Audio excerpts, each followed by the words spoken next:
Excellent, great, and it's 10 o'clock. Thanks everybody for being here on this snowy winter morning. We'll go ahead and begin with our convening statement. Before we begin, translation services are available free of charge upon request. Antes de que comencemos, servicios de traducción de forma gratuita son disponibles bajo petición. Benton-Franklin Council of Governments was established by a voluntary association of local units of government in 1966 with the vision of providing a forum for improved communication, multi-jurisdictional decision-making, regional planning, and the capacity to serve as lead agency in providing multi-jurisdictional programs. The services provided to the member jurisdictions are outlined by interlocal agreement and can evolve with the needs of the region. BFCOG currently fulfills the following designations on behalf of the Benton-Franklin region: Regional Planning Commission, Conference of Governments, Regional Transportation Planning Organization, Metropolitan Planning Organization, Transportation Management Area, and Economic Development District. The BFCOG Board of Directors simultaneously serves as the governing body for the Benton-Franklin Council of Governments, Benton-Franklin Metropolitan Planning Organization Transportation Policy Board, Benton-Franklin Walla Walla Regional Transportation Planning Organization, and Benton-Franklin Economic Development District. We share this information at the beginning of each board meeting to provide context to the information shared and the actions taken during the meeting.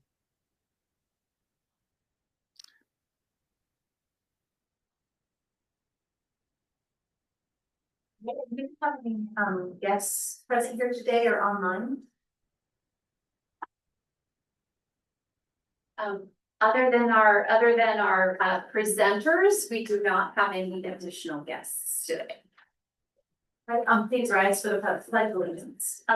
Would you like me to roll call? Oh. Yeah, thank you, Michelle. That's okay. Benton-Franklin Transit. Rich Blue, I'm the alternate. Benton County. Here. City of Benton City. City of Connell. City of Kennewick. John Trumbo did let us know that he would be late, but he is fine. City of Pasco. City of Prosser. Here at Marcella. City of Richland. Here, Joanna Jones. City of West Richland. Kate just emailed me and is struggling with the Zoom link, so I think we'll see her shortly. Franklin County. I see him online. Yeah. Yes, Stephen Bauman. I do see Stephen Bauman online. Port of Benton, Bill O'Neill here. Port of Kennewick, Here. and Port of Pasco. WashDOT South Central. So you do have a quorum. Thank you. Now we'll rise from the pledge of allegiance.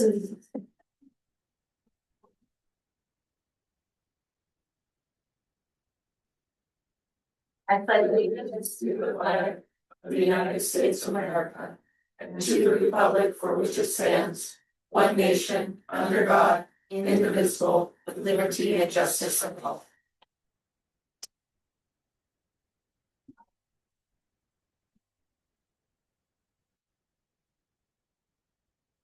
All right, and has everybody been able to access the agenda for today?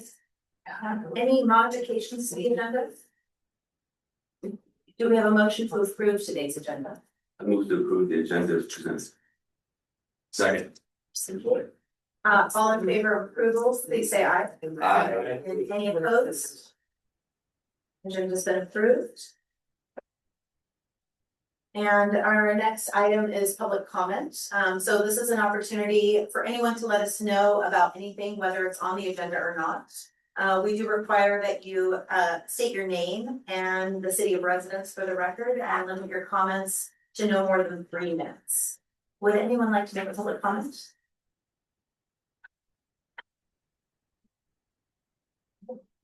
We'll go ahead and move on to our first presentation. This is from Richland Public Works Director Carlo D'Alessandro. Hey, Carlo, I'll do a quick introduction. Carlo is the Public Works Director for the city of Richland.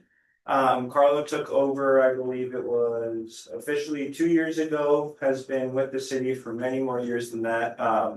Very collaborative to work with, and we appreciate all that he does for the city of Richland and for the Council of Governments, and he is here to give an update on what's going on in the city of Richland.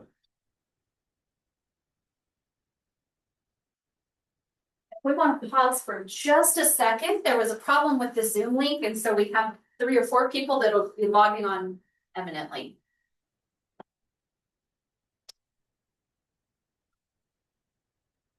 We should see Kate and Vicky and Charles Grimm all pop on in just a second.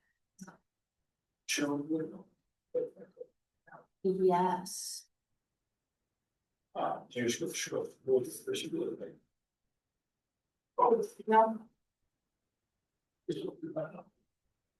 I'll just hear this. Okay. Okay.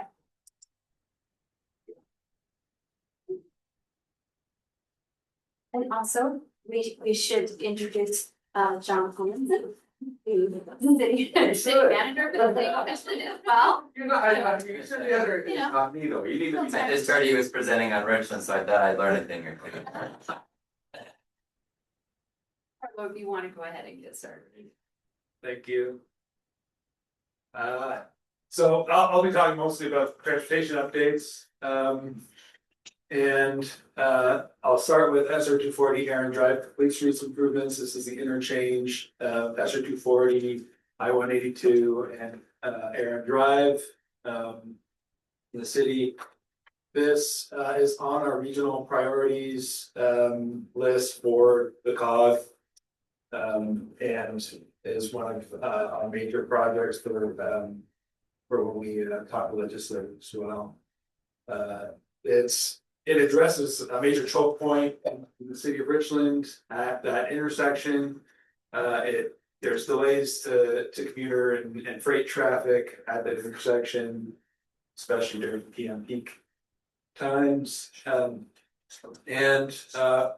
The components of the project are a flyover bridge, which is for southbound, is eastbound SR 240 to and I-182, and a removal of the signal there and replacing it with a roundabout. So most of the southbound traffic will be using the bridge that gets constructed, and the remaining traffic that still needs to utilize Aaron or get onto I-182 eastbound or westbound, they'll still be utilizing the roundabout.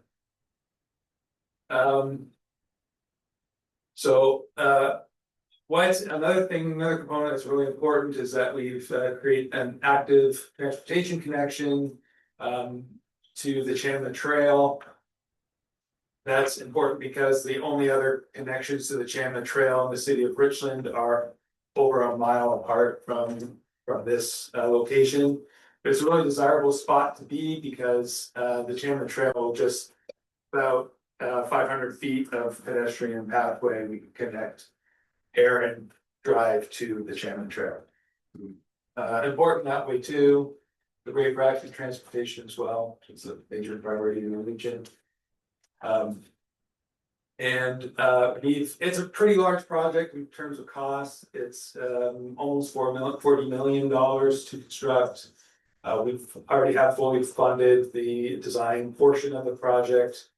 We're just moving forward to obligating the remaining amount of funds so we can get to 100% design. And that will happen by the end of 27. And hopefully we'll have the funding we need by 28 to start construction. I don't mean to interrupt, you think we can get that funding, or that's a pretty big ask? I'm just curious, especially with how the state's going with their funding right now. I'm just curious. I'm optimistic. Yeah, well, I am optimistic, and I have to be, but one of the good things I think that the legislature has done and shows their support of the project is that they have funded a portion of the design with Washington funds. Yeah. So they've already committed at some some portion to the project. That side, but we're also going after larger federal grants sources. The next one we're applying for is a build grant, which has a $25 million max to it, but we're gonna be, there's no way to do it with a combination of funding sources. But also in design, the COG has supported us as well with the SLPG funds to get the designs of regional, state, local funding support already. Yeah.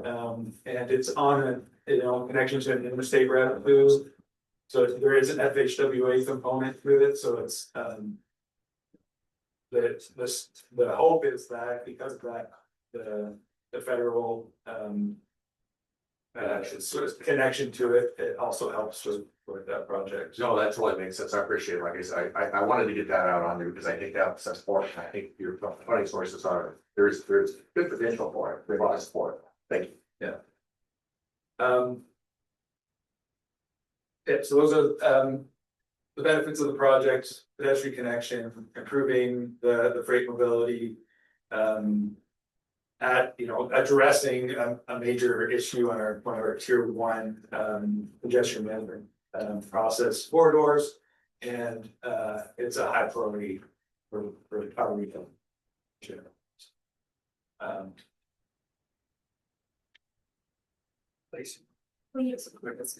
Oh, sorry. Very good. You can do it now. Okay, thank you. So another one that's I think important to the area and especially the commerce in Richland is Super Tail Street corridor improvements. Sort of the impetus to this project is that we have a major commercial area on Dupertail, and when Costco came in, they did their traffic impact study.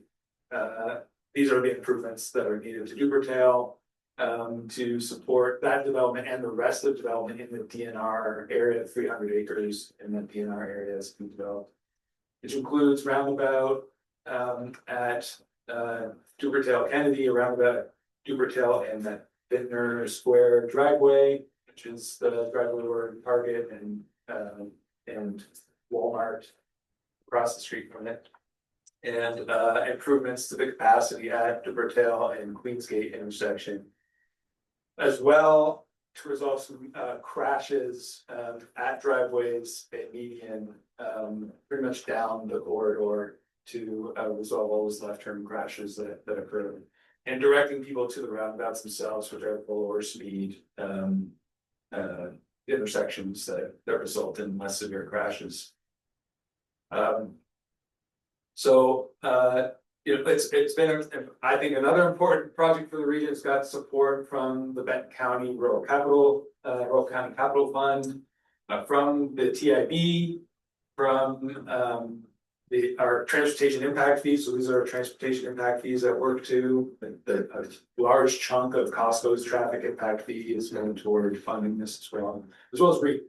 So it's all development driven funding. TIB, the application there, we scored very high on their economic development component. So it's all development driven funding, resolving traffic generated from developing the city. So it's really good. The funding came in very quickly. I think it's I would say very, in my tenure, which is not super long, unheard of how quickly we were able to collect over $6 million of funds in less than a year through all these different sources. So it's been really great, lots of support to get the project done. So currently, our design consultant is still performing the design work. We're about 90% complete with design. We're working through right-of-way acquisitions. So those roundabouts are kind of impactful to the right-of-way, and needing some additional property at those corners where the roundabouts are. Working through that. The goal originally was to get started with with construction by mid-26. Depending on how right of way turns out, that might not happen, but I'm again hopeful that we'll get to 26 and start building there. Yeah, so that's, yeah, Did you say this is partly funded by the Benton County Rural Capital? yes. Oh, Yeah. I had to put a plug in there, you know. John, you weren't expecting less. That's right. Yes. We're gonna name a roundabout it. Yeah,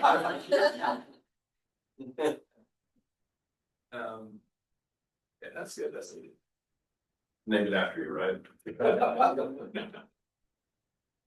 So,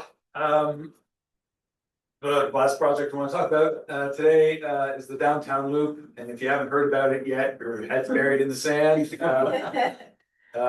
We've done a pretty significant public outreach over the last year or so, both in informing the public about what the project is, but trying to generate some support from our partners that we work with as we're moving forward with design. It is a very impactful project. It does have the conversion to a one-way street system just for George and Jadwin, George northbound, Jadwin southbound. But that's all to make a lot of other components happen. It's a pretty significant street road diet, converting about 40% of the road surface that's being used for travel today into both active transportation like sidewalks and the cycle track and parking. And also all the other components that go along with it, a lot of safety improvements especially at intersections and mid-block crossings. And resolving a lot of those areas where we have the vulnerable users interacting with traffic. And this gets about 35,000 vehicles a day on this corridor, and you combine Jadwin and George, so pretty significant. They are both arterial streets, so there's still that component of needing to move traffic. There's no way to totally separate traffic movement out of our downtown, especially the origin and destination being, from SO 240 to PNL being large component of that, or Hanford or Benton. So a large chunk of traffic that we still need to move, still important, and still in this case can do without really any delay being added and still getting those inside. Carlo, is there any desire at some point to push this one-way street traffic all the way down to something similar, even orbit on the other side of the outfit and any of that, or is this really? I'm sure you guys have looked at this a lot, taken a lot of public feedback. I just Well, I would say that the original extent of the downtown connectivity study, which created this alternative, wasn't even going to science. That was the extent. Well, yeah, so it was already extended to go north of the uptown. Yeah. Originally, it was going to stop at Williams. And so taking in public comment at that time, we had extended it to science. That was the things that we do. So not at this point. That's it. Don't think we'll go further than that. I grew up with it. Why I'm asking, right? I mean, what we will do, there's still an issue. There's still a challenge with the active transportation north of on George and Jadwin north of Simons, especially through the corridor up to Horn Rapids Road, but especially in the area between Van Giesen and Simons, and those are opportunities for us in the future to improve our active transportation infrastructure. But it won't have the same look and feel as the downtown. No, for sure. This is pretty extensive. Carlos, you've been playing with the vehicle to infrastructure at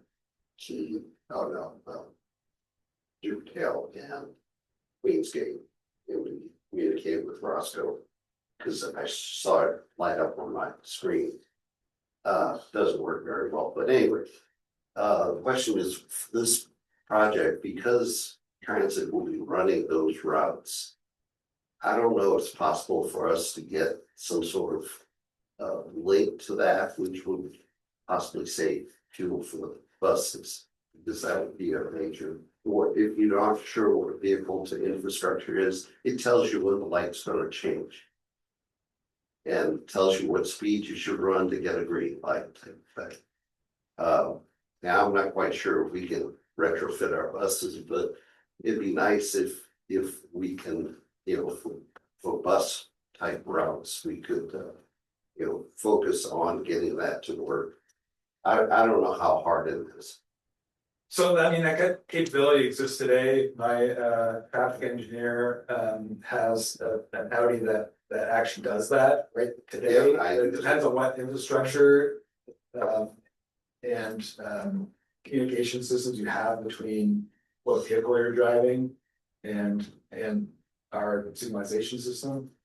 And that is more based off a statistical analysis thing. That in this area, we will have time delays. So no matter what, to move the traffic around, we will be having signal coordination instead of relying on vision detection for the movement of traffic. And part of that is for to see the 25 mph speeds happen through the corridor. So we're timing on that 25 mph speed limits. And I mean, it's coordinated today, Ethan. So if you drive it today, and you hit the platoon at the light. I look at it, if it's a bus, from a bus standpoint, it stops, so it gets out of that sync, that's. Yeah. There has been a desire, to also have the bus preemption, transit preemption, which is giving signal priority to transit the same way that, we deal with public safety, with fire trucks and ambulances. Police, that's still a possibility in the future with the components that we're putting into the system. We're gonna have state-of-the-art stuff in play, but currently it's not the driving thing that would be utilizing our signal timing. But yes, there's opportunity for it in the future.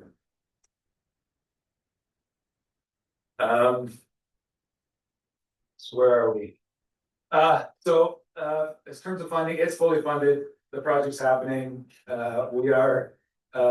There's a huge mix of funding sources from federal to state, local funding sources, the TIB, Safe Streets and Roads for All is federal funding. That's the lion's share of the funding is $12 million.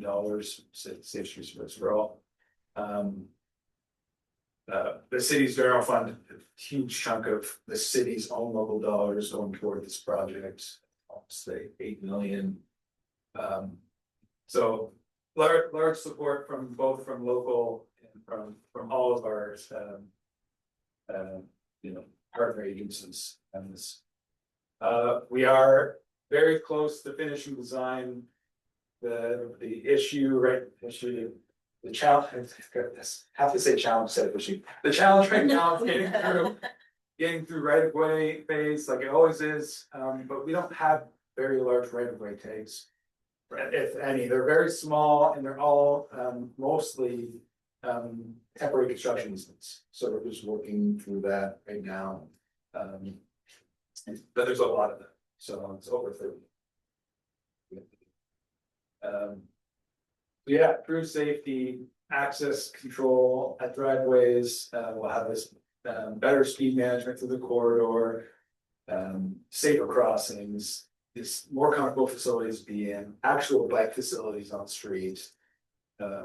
And we'll just, all that going toward improving the vibrancy of downtown. We'll have more street trees, more survivable trees. We'll have better pedestrian, lighting, especially at night. We'll have, the look and feel will be different. We'll have banners on our street light poles. There'll be, I just finished talking to, Mandy, our economic development manager. She's working on, even to the smallest details, like adding cabinet wraps on our, signal cabinets. That would just brighten things up instead of having a, there's a yield on with, sort of sitting there. So all those things are being looked at as we look at placemaking downtown and making it, look better. I don't know, you said there was something to this as well. If you click on, I think the graph, it does show, I believe it goes to the link to the video. Oh, nice. If you've seen this video, it's great. Don't look up Moringa. Seriously, just skip this. You walk past it in the market. You hear the name here and there. What if the experience of downtown Richland was safer, simpler, and more enjoyable? That's the vision behind the Downtown Loop, a project that will reconfigure George Washington Way and Jadwin Avenue into a one-way couplet between Jadwin Avenue and Simon Street. The Downtown Loop includes barrier-separated two-way bike lanes, wider sidewalks, on-street parking, upgraded lighting, and improved pedestrian crossings, all designed to protect and enhance your downtown travel experience. But it's more than just transportation. The Downtown Loop will create a more vibrant, welcoming place that supports local businesses and encourages people to connect. The Downtown Loop is the result of years of planning, research, and community conversations. By making the area more accessible and inviting, we're investing in a safe, integrated community and a strong local economy.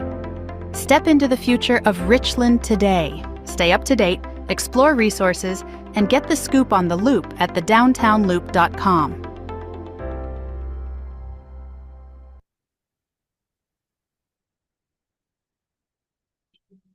What's that? And it's great. Looks like you had a question online. Yeah. Kate, that's.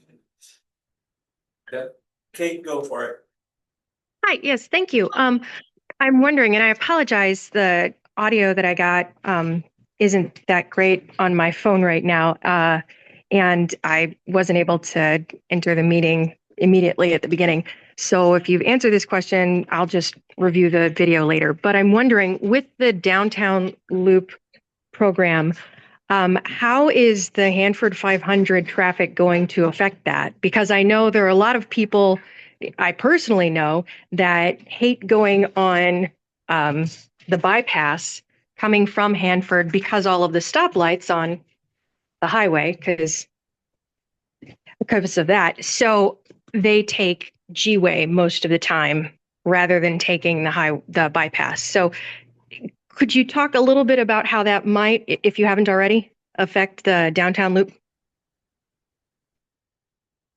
Yeah, I mean, well, during construction, we will have some lane restrictions, so that will impact it from that standpoint. But when it's open, it's designed to carry just as much traffic in the future as it does today. So it shouldn't affect commuters in any significant way, creating any additional delay, other than the fact that we are slowing speeds through the downtown. Right. That's what I was wondering about, because it sounded like you were putting it at 25 miles per hour through there rather than the speed it's at right now. Yeah, so today, George Washington Way is 35 miles per hour speed limit, and so people think about 85th percentile speeds are going up to 45 miles per hour. That's a ridiculous speed for a downtown area. In residential homes. All Yeah. that, And especially in an area where you are trying to encourage pedestrian movement through downtown and interactions, in front of our businesses, and getting more people comfortable with being there. Those types of speeds just aren't compatible with a downtown environment, which is, the major reason for the speed reductions in downtown. But Carlo, I mean, when we're in that commute time, right, during that period of time, do we know what the average speed is? Because I imagine it's not 35 miles an hour, at least when I've been stuck down there, if it's not 35 miles an hour. I don't think it's been 25 miles an hour, it's something smaller. I mean, that's one of the things that's really interesting about a road diet. I remember years ago when the city did a road diet on Stevens Drive, I don't know for those that have been here long enough to remember that, right?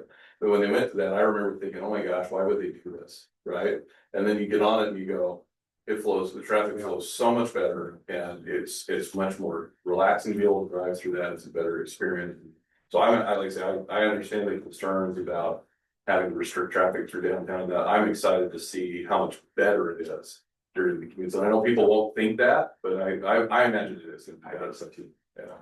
I really Yeah, well, applaud you and for putting oh, sorry. safety, also the small business needs, like supporting small business. I think what we're trying to do is create community, really places for people to gather and get to know each other. We don't have many of those in Tri Cities. This is going to accomplish it, I think, some of those. Well, and thank you for that. I appreciate that. I'm actually, I think that we're far more in agreement about this. My concern isn't that I think the speed should be the speed it is now. I think it's fantastic to put it at 25. Honestly, 20 is plenty in my mind in places like this where you have a lot of pedestrians. So I'm just concerned with what might happen because of this happening, that Hanford 500 traffic might make it even more dangerous because there will be people more angry. So I'm wondering if there is any way to see if there is, and I'm sure that it's already been looked at, a way to help the traffic along the bypass with anything possible to help that so that people don't feel that urge to go through Richland if they don't need to. Yeah, I mean, that's the first project, spoke about SR 240 Aaron. I mean, that's, that is another major intersection that causes a lot of delay for that traffic that moves north-south through the city. And so that, doing that SR 240 Aaron project is one of our priorities to get that done. And encourage those commuters to commute through the state highway instead of on local streets. But ultimately, people are going to make that decision, whether or not it works out for them in the end. I've driven both at peak times to see what the difference is in travel time, and there really isn't a huge difference. And even when things are flowing very smoothly on SR 240. Or in peak when you're getting those backups on SR 240. So that's what makes sort of George Washington Way and SR 240 inseparable as a system. They're both desirable routes that have very similar travel times to get to from origin to destination. And so we're just, we're trying to make it, knowing that that's the case, still trying to move that traffic through, but doing all the safety improvements and all the active transportation improvements we can to make that environment comfortable for pedestrians. I think we won't see any more congestion in downtown than we do today. We're essentially not removing any lanes that aren't being used today. Even though we're reducing the amount of pavement space for cars by 40%. When you get to the Jadwin George intersection, there's still 3 lanes southbound and 2 lanes northbound, or 3 lanes northbound if you add Jadwin and George together. And so it's still the same amount of lanes to move traffic through, and still the same amount of intersections you have to go through. So in that way, nothing really changes there. There is, I think our traffic engineer has worked with WashDOT on some signal timing plans that haven't been implemented, which would be really great. He did a lot of work to especially since at the Jadwin Stevens S240 intersection. We want to be able to move that chunk of traffic through from PNNL and Hanford and all that stuff. But the coordination through the corridor, he did put a plan together, just I don't know that it's been implemented. Okay. Thank you. I didn't hear the part earlier about Dupertail, so thank you. That was definitely something of a concern. I had one other question. I was just wondering, when you were talking about the emergency vehicles being able to go through the lights, is that something that's just associated with the emergency vehicles, something inside, or is it the flashing lights that the signals can see and then they go to red? It's an infrared, essentially an infrared reader on the signals that are able to sense when the vehicles are coming toward the signal, so it does a change. Okay, I was just curious if that was something. Sorry. There's other technologies, we've investigated them, but it's probably still the one we're going to be using in this project, is infrared readers. Okay, fair enough. I just didn't know if that was something that like the buses could also have on there, because I heard board member Bloom talking about that. So thank you.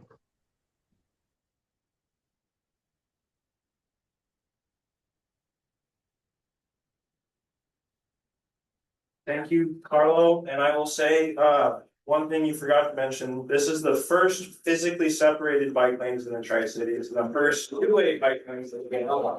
So hopefully this is more to come in the future of a lot of jurisdictions. Thank you. I'm sorry for the interruption, but your comment under pressure was very impressive.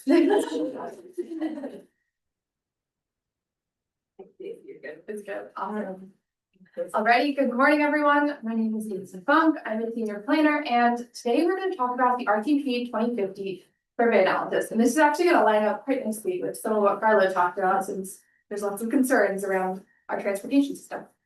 So today we're going to cover survey overview as background. We're going to talk about who we heard from. We'll go through some findings, and then we'll talk about the key conclusions. All right, survey overview. So the purpose of the survey was designed to gather input on transit behavior, system performance, and transportation challenges and long-term priorities. The survey was 10 questions with additional optional demographic questions. It was open from September 17th through December 31st, 2025, so 106 days. And we received 774 responses, which is pretty good, an average of 7.3 per day. So we're pretty excited about that. Thanks. And then there's some limitations to the survey, as always. It was a self-selected survey, so it's open to the public. So it's not statistically representative of the regional population. Who we heard from. So we heard from majority older respondents, age 55 and older. Mostly white respondents. Most households had access to one or more vehicles. A quarter of households reported having a disability or having trouble getting around. And then a fifth of households included children under the driving age. I got one question for you. How did you push that out? So how did you get that survey out to the public? So we used the Facebook boost feature, which was really helpful. Yeah, I'm seeing shaking heads. That was game changing for us. We'll definitely continue using that in the future. Okay. Yeah, so that was one of our main ways. And then flyers and social media posts. Okay. Yeah, of course. Survey findings. What's that? Yes, press releases, others. Alrighty, survey findings. So we asked how people travel today. Unsurprisingly, driving is the primary mode of transportation in our auto-centric transportation system. And not only are they driving primarily, but they're driving alone. So they're not necessarily walking or biking too often. We asked about ease of travel. Most respondents said that it was either very easy or somewhat easy to travel within the region. And of the people who drive alone, 100% of them said it was very easy or somewhat easy. So our drivers are relatively satisfied, which is great to hear. Conversely, we had 32% of people say that it was either neutral or difficult getting around. So there are still people who are struggling to find ease within the transportation system. We asked about challenges and barriers, and we had people rank the challenges. So number one was driver behavior. People are very concerned about speeding, distracted driving, and just aggressive driver behavior. So that was definitely the top challenge. We heard about traffic congestion, which all of you guys I'm sure see in your communities, and traffic delays. We also heard about highway safety, limited public transit options, long distances between destinations, so lack of activity. And then we also heard about safety concerns for pedestrians and bicyclists. We asked about community values and priorities, and safety was consistently the top priority. Multiple questions, safety came out on the top. We asked folks to rank the RTP priorities, and overwhelmingly safety was chosen as the first priority. 68% of people said safety was their top priority. And then that was followed by accessibility second and mobility third. So people want to get around safely overall. We asked about desired transportation investments and improvements, where they want the community's money going. First was intersection and safety improvements, which aligns with the safety as being the community value. We heard a lot about road maintenance and repair, so just maintaining what we already have. We heard about increasing sidewalks and creating safer crossings, adding greenways and trails, and then better connections to regional destinations. So getting from one place to another much easier. So, you know, as you get respondents like this that says more sidewalks, safer crossings, and it's across the city, right? So there's a lot of different locations. Where are these respondents coming from with more sidewalks? Because one of the complaints that I get over the years, having worked in local government, is that we spend way too much money on concrete for people to live. Have you ever heard that? And so, I mean, do we have a feel for where some of this was? Because I know one of the challenges we have, like in our downtown, in Kennewick's downtown, our sidewalks are wide. Right, we'd like to see our sidewalks be wide, we'd like to see, you know, what you guys are doing, Mercy is a great example rather than that. But so do we have any idea where that is, or is it just a general, these respondents says, well, we think we like it? Yes, so we kind of have both. We have the questions that were multiple choice and ranking questions. And so those were general sentiments around, we want more crossings, we want safer crossings, we want more connected sidewalks. And then the next few slides here are to an open-ended question. And those are the specific ones where they're like, this Richland pinpoint is a problem, or between this school and this school, there's not enough sidewalks. So they get kind of into the specificity of those things. And then additionally, we have those optional demographic questions. And so folks could put their zip code in, and so then we can kind of filter through the questions, see, you know, specifically the kind of like zip code folks who answered each question and see what their specific concerns were. So I can send you that data if you wanted about kind of like, but I always tell you, it was funny that they said I do actually. I was the same way. So yeah, there's a few different ways to kind of see where it's coming from, but we can't know, you know, every location. Yeah, sure. Yeah.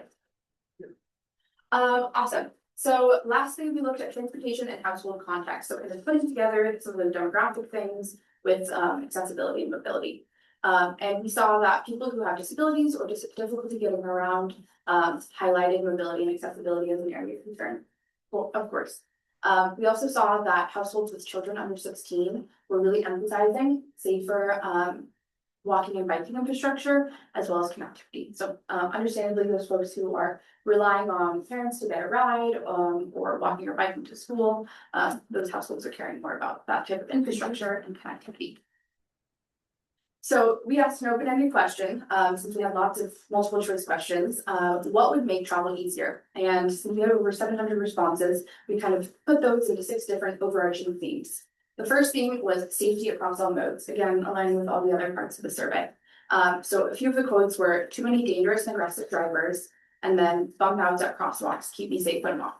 So there's a lot of sentiments around the dangerous driving, which was my biggest takeaway reading through all of this. People feel really unsafe with cars going really fast, people driving and looking at their phones. Yeah. That was a major concern and something that was overwhelming throughout the survey. We also saw a theme around congestion and bottlenecks. So timing the lights was important. They're carrying very loudly, you can see with the all caps. Reduction of pinpoints and backups, especially in Richland. So yeah, that's where they kind of got more specific into locations that they see problems. Specifically, the river crossings were a major regional constraint.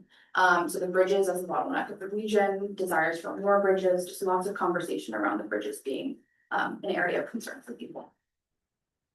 Public transit, and specifically their interest being limited by the level of service that's available. So when driving takes 15 minutes, the bus takes an hour. Why would they take the bus? You know, even if they're interested in taking the bus, driving is just much more convenient in our current transportation system. So people are looking for more frequent bus service and extended hours. We also saw safety and connectivity as major importance for walking and biking, or pedestrians and bicyclists. So people want to bike more, but they don't feel safe. We've consistently heard that they're interested in biking as a commuting option. They don't feel safe because people are going really fast or the bike lanes aren't protected, things like that. People looking for more connected bicycle routes as well. And then lastly, we heard a lot about maintenance of the roads, planning for growth, and just long-term planning overall. So people want to see that maintenance, the potholes, the uprooting sidewalks, but they also want to see people planning for future growth. There's a lot of awareness and kind of recognition of the fast growth that we've had in the Tri-Cities region throughout our community engagement. So people are really aware of that, but they're hoping for the community to do something different for those next, 25 years. I think one thing I know with Kennewick, Richland, I think us was doing the same thing. We had the car JFD and Richland went down there looking at sales tax. Those will really help in improving the maintenance of the roads from a C, hopefully maintaining them to a C grade. That's the tough part, but yeah, I think people start seeing those improvements as we go. I know Richland started doing that up in Central Richland as well. So yeah. And I will defend transit guard much faster routes. I'll relay my wife. I left my car at the airport. I told her to go get it on the bus. She did. From West Richland to the airport, 40 minutes. That's not bad. It's terrible. That's not terrible at all. So transit is improving. We've increased the frequency of the main routes and but it's the communication. Yeah. It's the communication. People aren't aware of Connect service. That's the first mile, last mile. They don't have the app on their phone. They don't know it even exists. So we've been working through that. Yeah. Campaigns. I'll take my transit hat off. We appreciate your transit hat. Awesome. So some key takeaways: safety, safety, safety. It's the top priority. It's consistent and widely shared. I think it's great when you can see something that everyone's rallying behind as a major concern. So hopefully we can all rally behind it as well. Transportation needs and challenges are varying by household. So yeah, the folks who have disabilities or trouble getting around, or who have children under the age of 16, they have an entirely different experience with our transportation system, and some of those needs are not being met. Maintenance and safety improvements are prioritized over system expansion. So working on things that we already have is very important to people, as opposed to growing and kind of expanding the current system. The gaps in our active transportation infrastructure are a major concern, and people want to see those improved so that they can use active transportation more, have more options for getting around as opposed to driving. And then lastly, the transportation system functions best for drivers, fewer often for non-drivers. That's not very surprising, but we know that people want more options, and hopefully we can give it to them over the next 25 years. And with that, thank you guys. I can answer any more questions if you have any more specific questions or general questions. Yeah, thank you. Thank you, Daisy. Good job, Dave. Thank you. Questions in the room or online?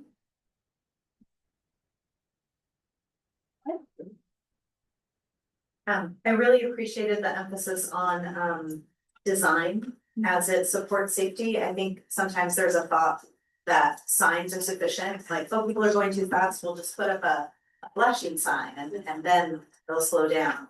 But I think we're understanding more and more how the physical design of streets really influences people's behavior, and we've got some really great examples of that now. In the city of Richland, the changes that you've made here with like the intersection bump outs and the narrowing of city streets, so that people actually have to pay attention when they approach an intersection, is really, really key to keeping people safe. Would love to see more of that in the region. Thank you. All right, we'll go ahead and move on to item 8, the consent agenda, which is located on pages 4 through 19 of our packet. And do we have a motion to approve the consent agenda? I'll move the consent agenda as presented. Skip. Second. It's been moved and seconded. All in favor of approving the consent agenda, please say aye. Aye. And any opposed? All right, thank you. Consent agenda has been approved.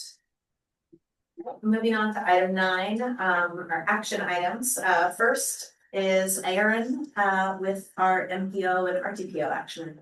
Alrighty, good morning, everybody. The first action item we have before you is 9A1 WashDOT performance measures. So some background information on this. MPOs, so metropolitan planning organizations within Washington State, must adopt their own safety targets or agree to plan towards the accomplishment of WashDOT's performance safety targets. WashDOT gets these targets passed down from them, from the federal government. So this is their requirement, and we're saying, yes, we will plan in coordination with them.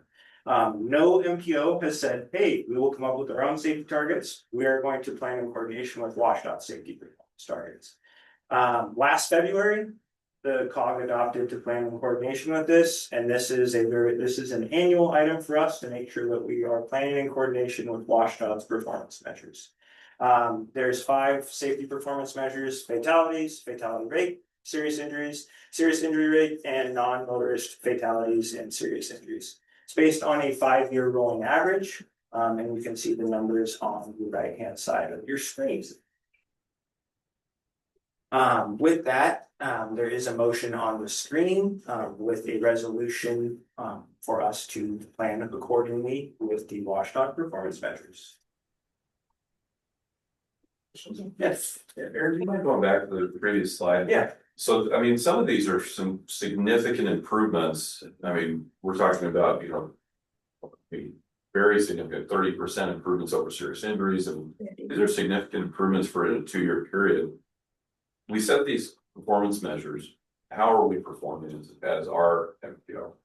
Good question, and I should explain the methodology behind this. So this is based on a 5-year rolling average. They always, WashDOT is always projecting a lower number. They're never going to project a higher number for the next year. So that is why you're seeing that drastic drop off. As our region, we are following the state trend. We are increasing fatalities. We are increasing crashes. So we are the emphasis for safety is very much there. The specific numbers related to our region are within the board packet. I know on the I don't want to misquote, so I'm not going to state the specific number.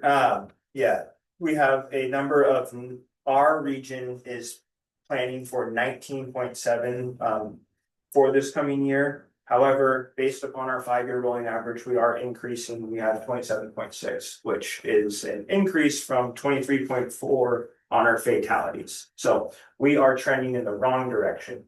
And this is based upon WashDOT. We never want to be planning for more crashes. That is why it is less. Okay.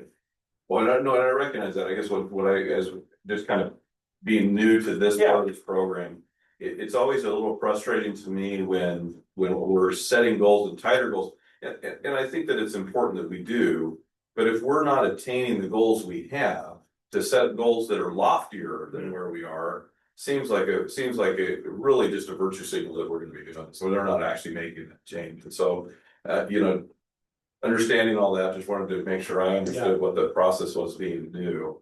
But it sure strikes me that there's a lot more that needs to be done and can be done. And I think the previous presentation talked about safety improvements on existing facilities instead of expanding. In my life and experience, if we don't plan for the future and do all those future expansions, all that stuff's going to be just worse as you continue down. So trying to balance all that really is the challenge. And so anyway, just these numbers, especially with the official targets being so drastic. I mean, again, a 30% improvement over serious injuries in 2 years' time, that's a significant amount of benefit that we aren't even close to achieving, right? Yeah. We're going in the wrong direction. Yes, based upon the data, we are going in the wrong direction. And I will say, Mayor, to your comments of you being new, that same sentiment is shared for people that are been in this a long time. We are trending in the wrong direction. And trying to be able to plan for less when we are experiencing more crashes is counterintuitive. So what are we trying to do? And I think it builds on Carla's presentation and Daisy's presentation. But these are statewide numbers. Correct. Yes. Okay. Yeah. And so when you say we're having more, are they normalized for our population? yeah, our region is about the same as to the statewide average Okay, of crash the increases. increase in Our our population, population and the increase in, I mean, you know, we have more drivers, more accidents, more injuries. I mean, it's, from our comprehensive safety action plan, our crash rate to the statewide crash rate based upon population is about the same. So as we are growing, it is proportionate. Kate has her hand raised. Thank you. Yes, I'm wondering, in the packet, I guess I misinterpreted what it was saying. So for the graphs in the packet for locally, for instance, for measure 1, it has the graph, and I had thought that it was the actual numbers for 2024 and 2025. But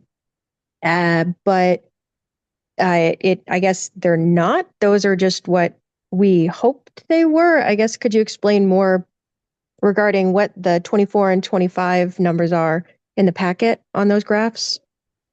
Yeah, the numbers in the packet are based upon what the most up-to-date information that we are given from WashDOT. So that is what numbers we have, that is what we're planning towards.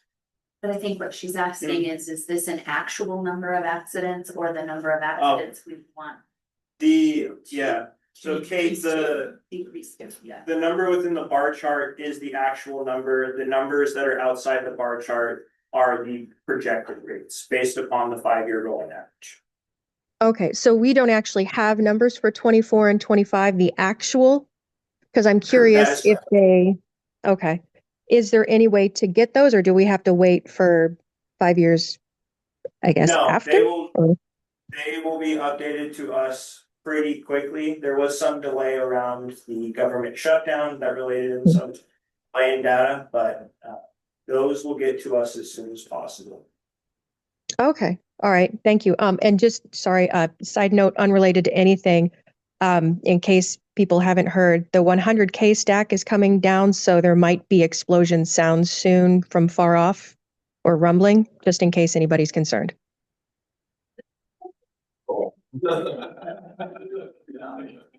It's all planned, don't worry. That question, you know, and really good question, you know, we have a demographic increasing, but we're gonna get more total numbers, most likely. The question is it's the numbers per unit as opposed to, you know, the total volume.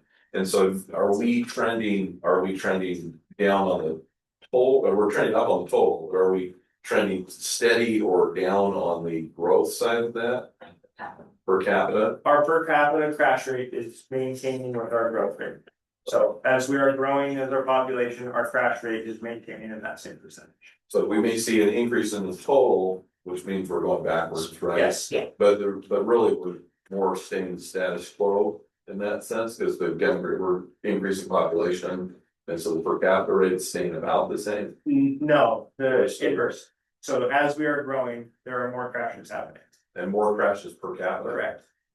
So, but you think, I know that law enforcement, local law enforcement has definitely been more proactive. Yeah. On trying to reduce speeders and you know, street racing and those types of things like that. So it'd be kind of interesting to see in the next year or so, is that, I think that actually has declined to a degree, to see how that's going to affect the numbers as well. Yeah. Because I definitely have seen that more being a proactive side. And I will, sorry, Marcel, you had a question. Oh, go ahead. I was having this conversation with the board now, I think I've been here, 7 years, I presented the same thing. This conversation we have pretty much every year, and I'm very interested on how we can better communicate this to our level of knowing that we are planning in support of these numbers. But being able to relay this information from WashDOT to the local jurisdictions, I know is a disconnect, so I want to try to be able to make this as clear as possible. I hope that it's not coming across as mud, more like water. Just thinking about, given what we know about where serious crashes happen, where these fatalities and serious injuries are happening in terms of the style of street, we know that they're generally happening at higher speed, multi-lane, like complex environments where you've got a lot of entrances and exits. Do we have a plan for, as the cities continue to grow, to approach the building of these streets in a different way from the beginning? I sometimes worry that we spend a lot of money to build these streets up front that are inherently unsafe, and then we spend a lot of money retrofitting them to making them safer. And it seems to me that we need to approach the building of our transportation network in a different way from the beginning. Yeah. And we have an opportunity to. At the council of governments, we can illustrate consequences to jurisdictions, but we can't be the ones that implement the change. 2 years ago, WashDOT recognized that this was an ongoing issue, and they've implemented a complete street standard to hopefully make streets safer. I don't mean to keep going back to Carlos' presentation, but I know like the downtown loop is an exact example of that. It's recognized the problem for congestion and safety, and they're trying to address it in the best way possible. The quote that I was told, and I've used before, is when your dog speaks Latin, you don't correct their grammar. So the jurisdictions here are recognizing that there is a problem, but if it's being not recognized at the rate we want it to, we need to keep advocating for that. But I think the downtown loop is a great example of, we all know that it's a problem and we're trying to solve it. But it falls back into the local organization to make those decisions, meaning you city council members, to vote and demand that the city make those changes. They can only just provide that information. I think you guys have done an amazing job doing that. All right, thank you, Erin. Yeah.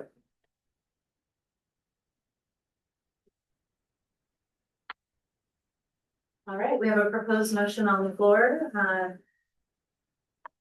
Do we have a motion? Okay, I move to adopt resolution 03-26, a resolution of the Board of Benton-Franklin Council of Governments, BFCOG, support the Washington State Department of Transportation, WashDOT, targets for safety performance measures. As presented. I'll see. The motion's been moved and seconded. Any discussion? All right, all in favor, please signify by saying aye. Aye. And any opposed to resolution? All right, thank you. Motion passes. I read all this, yeah. Thank you. You read it so well. You know, I always appreciate your confidence. The next action item is the pedestrian trails plan. So some background information on this. The regional pedestrian trails plan was born out in February of 2024. We brought forth to the technical advisory committee, hey, we do a active transportation plan. However, we feel as staff, we don't do the best job we can of a in-depth analysis for regional bicycling and pedestrians. So can we split these two documents? Make a regional bicycle plan and a regional pedestrian trails plan. The regional bicycle plan was adopted in December of 2024, and then we move forward with the pedestrian trails plan.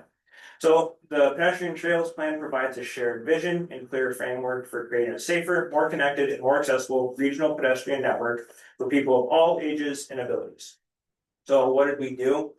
We evaluated existing conditions, including infrastructure gaps, barriers, safety trends, looking at all sidewalk data within the region that is available, and updated shapefiles for trails that are paved and not paved. And then we prioritized local projects based on this analysis with Title VI data, regional bicycle plan information, so making sure that all of our plans are collaborative. One of the key next steps is implementing the regional wayfinding program. That was a big thing that was asked during our public comment period, and that we will be talking about going forward in the coming months and hopefully getting more buy-in from the local jurisdictions.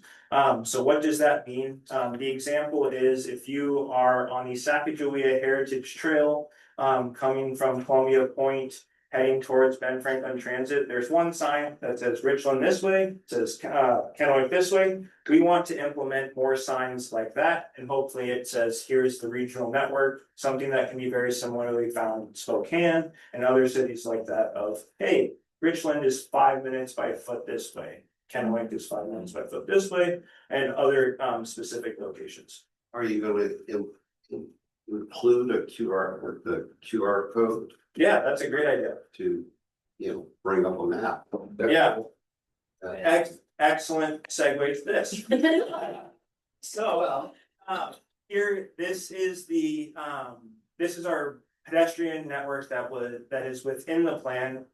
I will say for everybody in the room, there's different colors. So the light blue is paved, we'll say lavender is unpaved or soft trail, the darker purple is sidewalk, and then the dashed lines are desired connections. So why are the desired connections shown on this? So we are hoping that jurisdictions can take this, and if they want to pursue funding opportunities, they can say, here's our regional network, and here are the desired connections that are already identified within it. And if we fill in this gap, then it will be part of the regional network. I also want to give a big shout out to our technical advisory committee. When we first brought this map to them, we thought we had the most updated shapefile from the bicycle plan and all of our other things. We were then told, no, here's corrections on it. And so thank you very much. We want to make sure we have the most up-to-date data. So thank you to our technical advisory committee. So with that, here is the motion before you. Can you go back one screen? I'm curious. So on some of that, I see the desired connections. Some of it I see around the, where there's the streets, those type of things, but some of it is there's no streets. Is that private, public, or on some of that, like some of that green on the kind of the south end of it a little bit? There's kind of a little loop there. That's Badger Road, isn't it? Yeah, I'm thinking, is that it? So, oh yeah, I can see the line to it now. Yeah, okay, now. Commissioner, thank you for pointing out on that, because we had that marked as there's a trail there, there's a project that's gonna be completed within, I believe, the next 3 years on part of Badger Trail. Matt, corrected us in saying, we wanna list it as a desired connection, we don't have full funds for it, so that's why it's shown as a desired connection, we've been able to complete from where the interstate is all the way out to Dallas. Okay. To your point though, if there is a location that's not a street, so Benton City. So if you're looking on the left side of the map, you can see that there is just a line from the river to which would be through a bunch of vineyards to Antonori Road and then down connecting to where the Red Mountain Improvements Project stops. Benton City has listed that they want a connection from Benton City to the other side of the river. Yeah. And as we worked with them and other jurisdictions, this is a specific spot that kind of what this plan is about. Of we know that this is a desired connection. We want to be able to highlight that so when pursuing funding, it's shown right. Makes sense. Thank you. Aaron? Yeah. And again, apologize being the new person here. So I know that in Kennewick, we have a trail system master plan. It looks like we've captured not all of it, most of it on this, right? I think there are maybe a couple of connectors and things. Again, we're getting into the micro version of detail, right? I don't want to get into all that.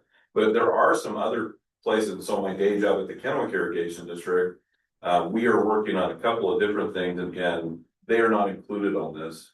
I don't want to be the one to say, I want to wait on this. I would like to say, when's the next update so we can start getting some of that up. We got a lot of work to work with Benton County on to get, get those things done. But I mean, it connects, just to kind of give people an example, in the lower right corner at the lavender end, it actually would connect from that lavender end all the way up to the blue on the right. Right. It also would connect from the green lines, would actually connect all the way up to Weber Canyon Road on the left.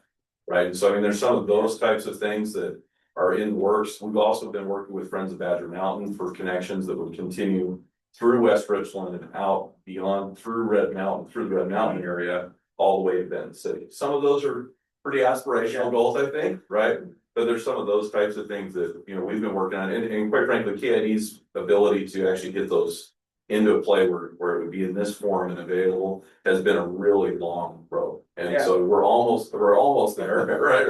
We're almost there. We'd love to see some of that. And part of this is just kind of give people a picture of one of the reasons. I mean, KID's interest in this is not just limited to, pathways and connectivity for communities and that type of thing. In fact, that's not the mission of Kennewick Irrigation District. Their mission is to deliver water and that.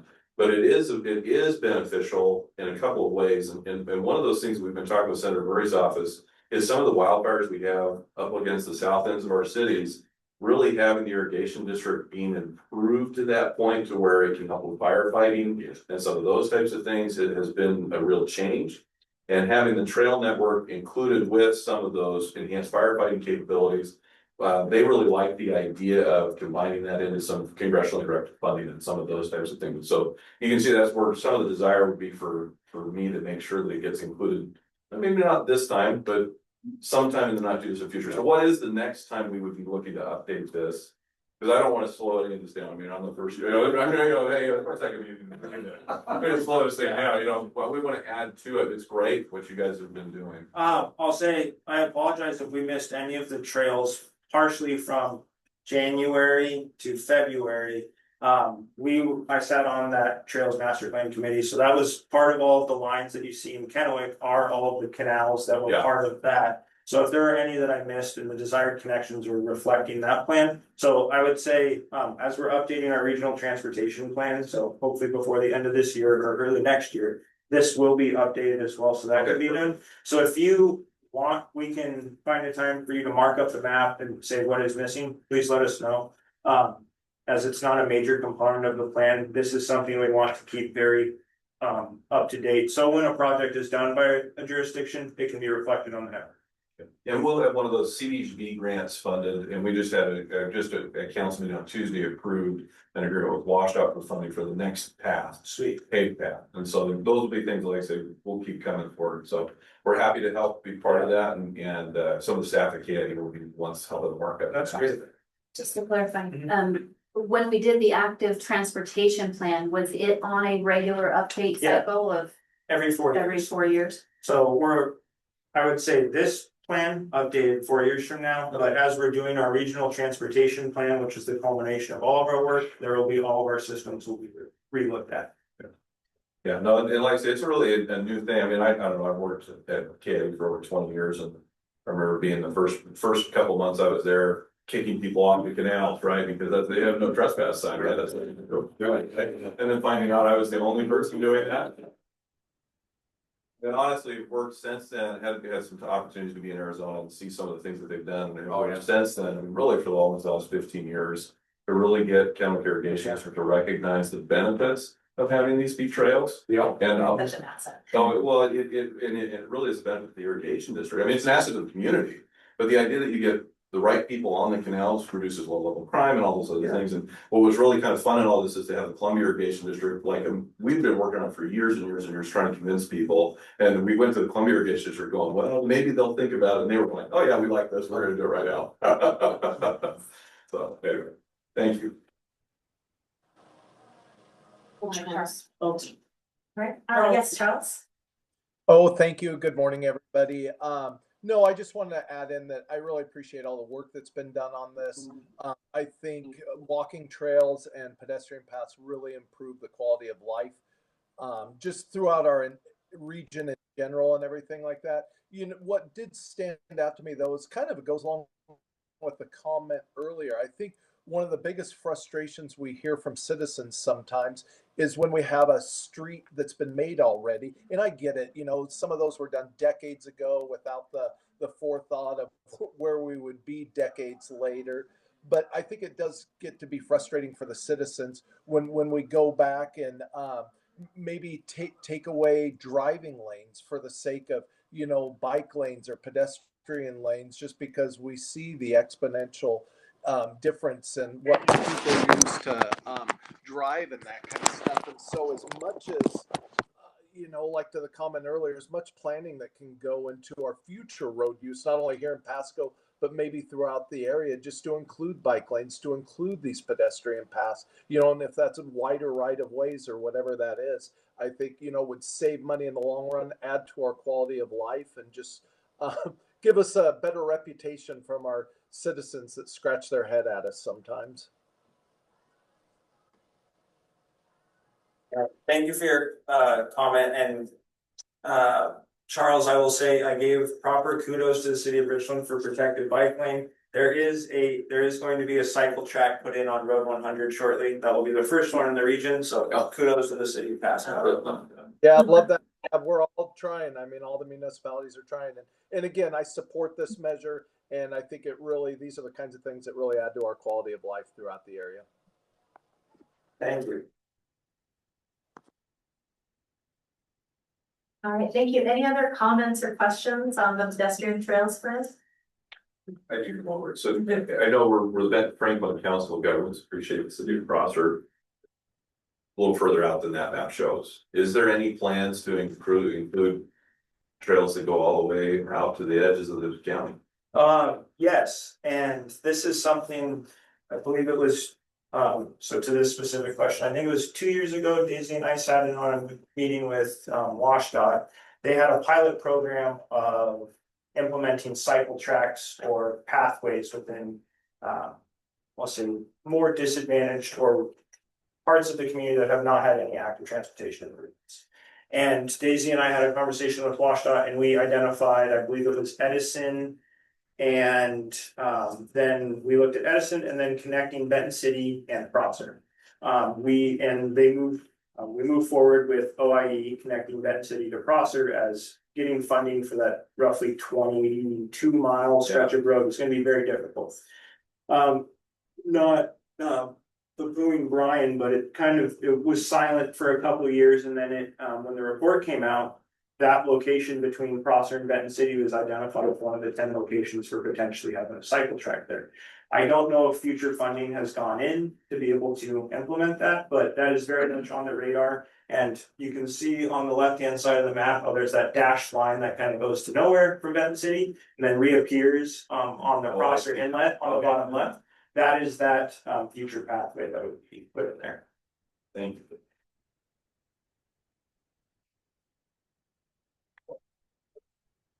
Okay. We have a proposed motion for a pedestrian trails plan. Do we have a motion? Well, I'll say this, way back in the day when life was much easier, I was a Richland Parks and Recs Commissioner. And so I think I want to make this motion. I moved to adopt the regional pedestrian trails plan. There you go. Thank you. All right, motion has been moved and seconded. All in favor, please signify by saying aye. Aye. And any opposed to this plan, same sign. All right, motion is approved unanimously. Moving on to our Unified Planning Work Program. All right, and since it's now adopted, I will say, Mayor, I might have been one of the people you're kicking off the canal. I grew up on it. Just as long as I weren't the ones with water skiing.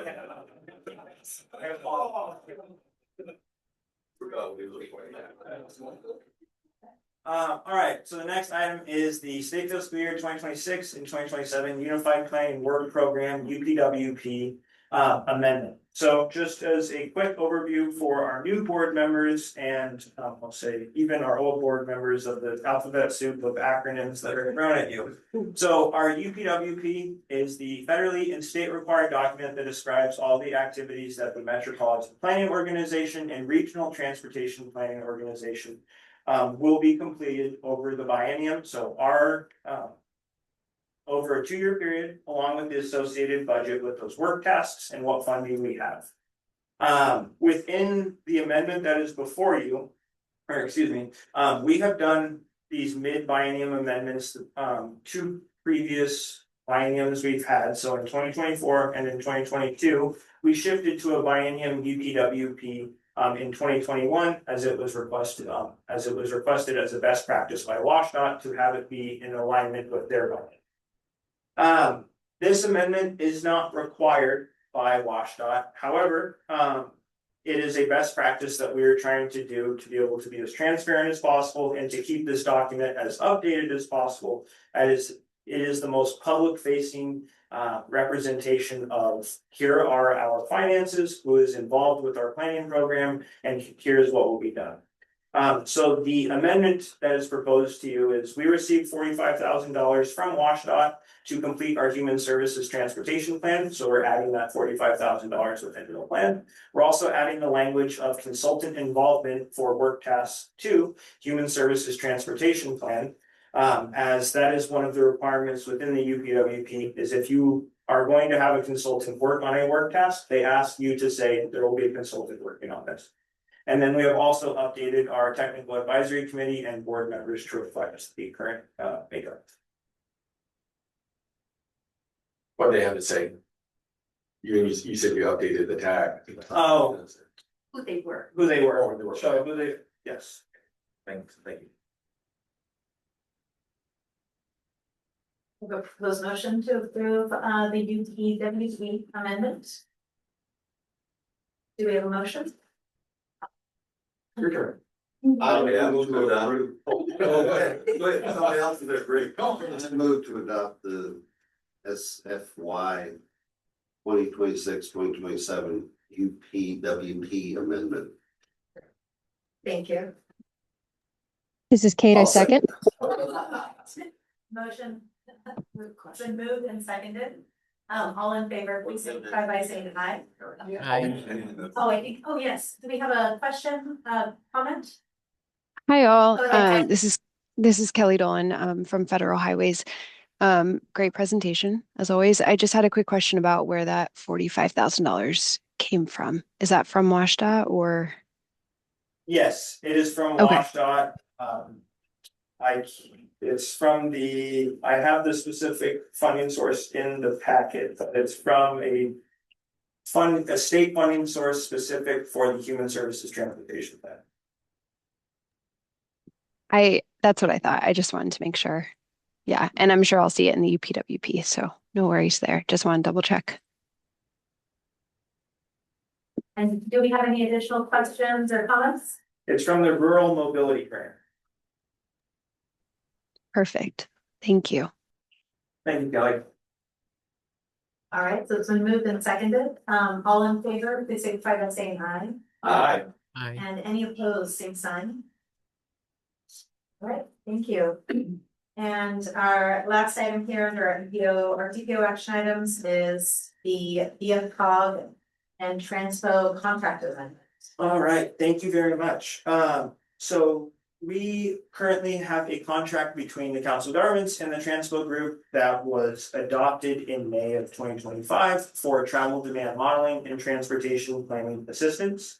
Under that contract, there are 4 major work tasks. One is our travel demand model improvement, 2, assistance in regional planning products, 3, assistance with the Metropolitan Transportation Plan in the congestion management process, and then 4, providing on-call travel demand modeling for local jurisdictions. Helping with regional planning products or specific plans is currently within the scope of the contract. However, we want to establish transparency between us and Transpo. So we are looking to amend our contract to increase that amount by $45,000 to have them assist us with our Human Services Transportation Plan. This contract amendment is not required. However, we want to be as transparent as possible and have a best practice as it falls under the 30% threshold of the contract. So with that, the following changes are proposed under Amendment 2601. So our do not exceed amount exceeds by or is increased by $45,000. And then task 3, technical assistance related to Metropolitan Transportation Plan and congestion management process is being adjusted to include the Human Services Transportation. And do we have a motion to approve this contract amendment? I move to adopt the BFCOG and Transport Group contract amendment. This is Kate. It's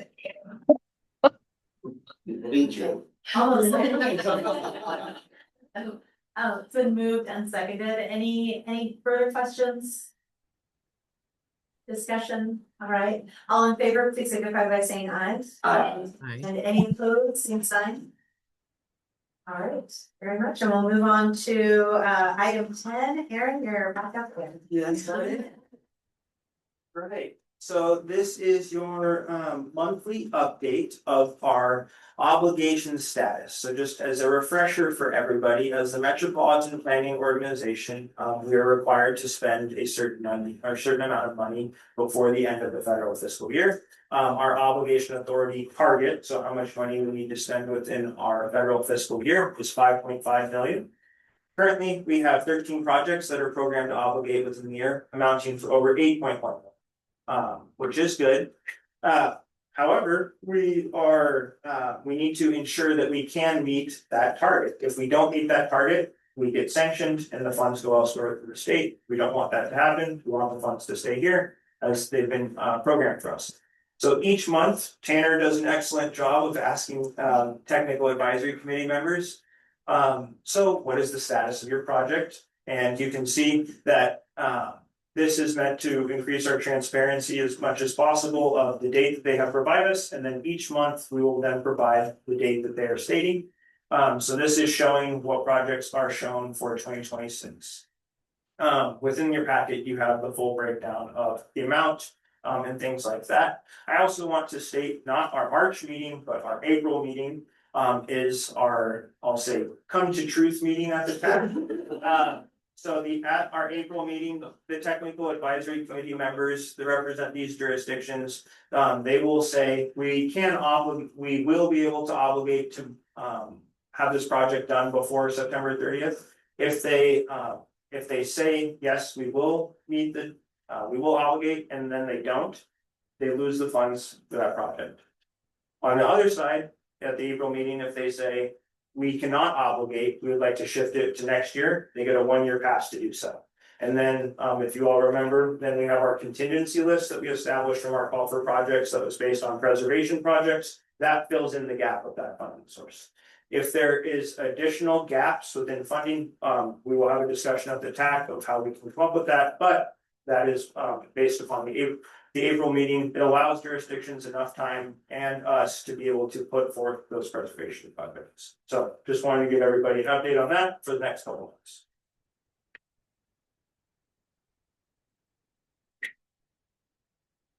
I will move right along to the next item.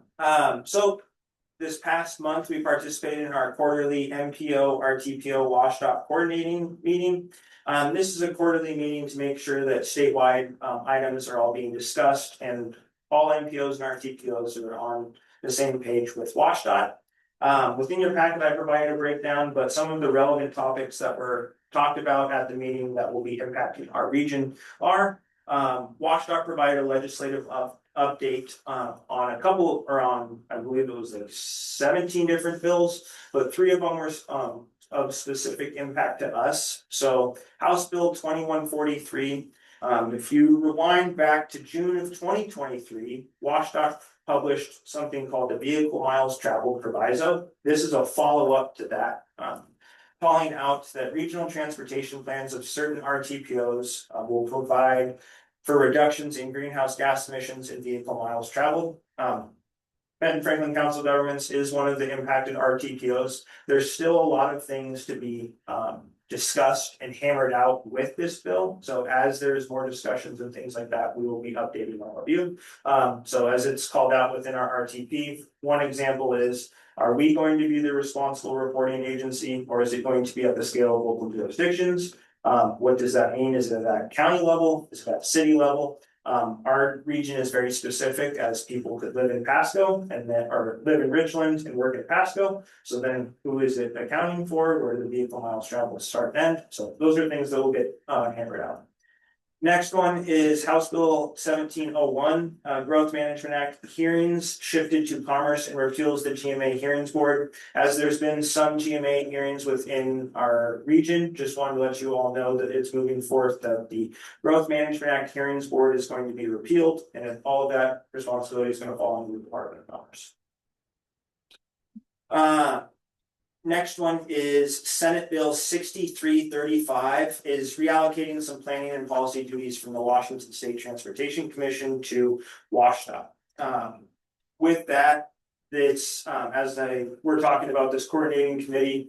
There's all of the RTPOs and MPOs that meet. Within this was some of that reallocation of planning duties. 2 MPOs are going to be asked to sit on the Washington State Planning Commission. How will they be decided? It will be 1 MPO from the west side of the state, 1 MPO from the east side of the state that attends the coordinating committee. So it could be us, Spokane, Spokane, Walla Walla, or Yakima will be on the Transportation Commission for the east side, and then the west side will decide. Keep all of you updated on. The next thing is the MPO and RTPO guidebook is being updated. This is something that has not been updated since 1997, so it's due for a refresher. WashDOT is doing a really good job of reaching out to MPOs to be able to sit in on updating this. The Benton-Franklin Council of Governments has been selected as one of the reviewers of the Unified Plan and Work Program section of the guidebook. And the timeline they have is that they want to have a draft done by the end of 2026 and hopefully adopted by spring of 2027. I know Michelle will talk about board onboarding presentation. This would be a very good tool to have all of you be able to reference. So I'm glad that this is being done. Last but not least is just a RTP 2050 update. So last month I spoke about some regional metrics, just letting you all know that we are still progressing on that. It is required for us to have performance measures within our RTP. We were going to have a collaborative discussion with the TAC in March to be able to say, here's how we want to assess the system. As we all talked about the performance measures for safety, those are great, but we want to be able to contextualize those to our region. That is what these regional metrics will do. Next thing is we've been facilitating focus groups. So why are we doing this? We want to better understand how people travel today, the challenges they experience. The survey did a great job of that. However, we really want to dive into those specific local issues and the experiences that people have. With the answers within the survey were great, but it doesn't tell the full story of the specific experiences. We capped the focus group size at about 12. We only really had to cap one of them. That was the West Richland one, where there were 18 applicants and we had to cut it down to 12. So which focus groups have been held so far? The youth focus group was held on February 3rd at Just Juice in Kennewick. And it was led by Daisy and then co-facilitated by Lizzie, as you can see in the photo. This group included high schoolers and some college students living across the region. A lot of these individuals interacted with us at Future 2075, or they applied to be a regional youth ambassador. Next one was the rural focus group that was held on February 10th at the Benton City Library. We sat down with members of rural small towns to gain a deeper understanding of their transportation experiences. The next one for the rural focus group will be held online and not in person, so we're hoping to cast a wider net for the next one. February 12th, we had the West Richland focus group at the Tri-Cities Co-op. The next one will be held at the West Richland Library. So attendees from this group span from young professionals who drive every day to e-bikers to older residents who rely on dial-a-ride as their only mode of transportation. And then this is fresh off the press as of last night. We hosted the Kennewick focus group again at Just Juice. Members range from professionals who drive from the edge of town into the heart, or people who commute via walking and biking through downtown with their kids. So this is just an update, and then we will be having the Pasco focus group on Tuesday, February 24th. And then the findings from all of this will be developed over March, and we'll bring it back to you all in April. And we'll have our second round of focus group meetings in April, and then that same cycle will be followed through sharing as well.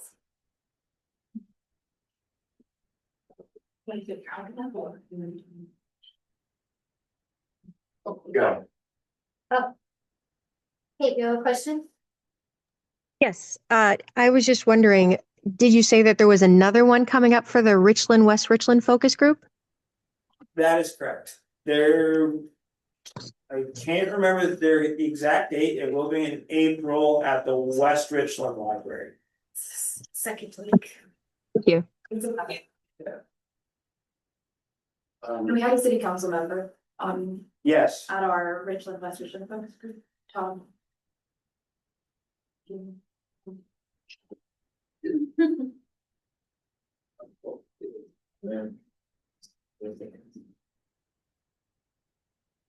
Kate, it is on April 7th. Fantastic, thank you. All right, and we'll now go to Kristen for our EDD report. Good morning, everybody. I have a couple updates on some grants I'm working on with our communities. The first one is with Benton City. We submitted a pre-application for the floodplains by design. This is to help one of their communities, the Green Acres, mobile home area, and their application was approved. So Benton City will go and present in front of the Department of Ecology. They were one of a handful selected to do the presentation and will submit a full application along with that presentation. So we are meeting weekly as we develop that presentation. It's 25 minutes and then 15 minutes of questions. So I'll give you updates as that progresses. The other one, I'm working with the city of Mesa on their park, their Park. They have one park in the city. And it's overrun. It has old facilities and the grounds are just not habitable or safe for kids and families. So we are applying for the recreation and conservation grant, which is specific for city parks. I met with the city last week and we have about 90% of the master plan completed. We will submit that on March 2nd, and then the full application will be due on April 30th. In addition, this past week, we had our most recent congressional connections. We had 3 participants, so Badger Mountain West Activity Center will move to the next one. They had a scheduling issue, but the city of Pasco, Benton County, and the Port of Pasco all came and met with our congressional liaisons. I have this search. And then the last update is Cantwell's office has opened their congressional direct spending. It closes on March 8th. So if any of your jurisdictions have something you want to submit, let me know. I'm happy to help with that process, to provide a letter of support. And then I will obviously get you the information when Murray and Newhouse's offices open up theirs. Thank you. Are you working with the Agnew Basin Fish Wildlife Recovery Board on the flip that's by design? Yes, they will be submitting a letter of support for it. Yeah, thank you. That's a great question. I'm on that. Yeah, so that was a team specifically. And yeah, we did reach out to them. It was a requirement of the initial application. All right, we have an update. Do we have an update on our brownfields program? We do have an update on our brownfields program. But it doesn't look like we have a slide deck for that though. I'm not sure where it is. I might have skipped right by it. Before you get started, I do just want to give kudos to Kristen and the work that she's been doing. Our grant navigator program has been on a slow roll to get going over this first, year plus of just building awareness, sharing information, and all of a sudden the first of the year, Kristen has been actively engaged in applications with jurisdiction partners on multiple grants. So especially both the Benton City and the Mesa projects have required a lot of additional support. And so we're actually excited that we've gotten to the point that we are actively working on applications that are moving forward versus just building awareness for funding opportunities. So Kristen's been putting in a lot of effort these last few weeks, but we're excited to see it. Okay, lovely, thank you. Good morning, everybody. It's almost afternoon, almost lunch. I'll make this quick. So just wanted to give a quick brownfields updates. We have been meeting heavy. So I had 3 kickoff meetings. One was with our consultant Stantec on January 7th. We also met with our EPA rep Meredith Lightbody, as well as Ecology and CEPLR, or Center for Creative Land Use Recycling, on January 15th. And then we also had our coalition kickoff on February 5th. And so that includes all of our coalition people that we applied with. So that's Richland, Connell, Prosser, and the Tri-County Habitat for Humanity. So currently we are meeting with them one-on-one, Stantec and BFCOG together, just to assess what is everybody's individual needs, what's changed. And at the time when we applied, for example, we had Lamb Weston on there for Connell, but things have changed since then. So really just kind of getting an idea of what the priorities are, and we started to receive site nominations, which is awesome. Outside of that, just administratively, we've updated our website with some new fact sheets and information for property owners, and so that is all updated on our website, which is really exciting. We also submitted our first quarterly report. Nothing really happened, so it was a very easy report for us, and Meredith, our EPA, said, "Good job!" I was like, yes. And then we are continuing to meet regularly with Stantec as well, just checking in weekly to see what are we doing, where are we at with our progress on things. So things are coming along really nicely. And of course, if you have questions, I'm available. All right, any questions for Elizabeth? Curious, I was just looking it up. Yeah. Can that program be used? I know in the city of Richland, we have a mountain of tires. Can these programs be used for that? Yeah, so we have been in contact with Mike and Mandy, and they did submit a site nomination for the tire set. So we are in the process of getting the phase 1 approved and getting the access agreement. Yeah, so that is right on its way. Yeah. Yeah, I think that was our very first nomination. It was our very first. We didn't even have forms updated yet. Mike was on it. Any other questions? All right, we'll now go to our executive director, Michelle. Okay. Well, first things first, Monday was my 5-year anniversary with the COG, so that's exciting. Okay. I just want to express my appreciation for the board. You've all been so supportive, and I'm just looking forward to what the next 5 years are going to bring. But on that note, we've been doing some refresh and some updating around here. You may have noticed the new paint in the office.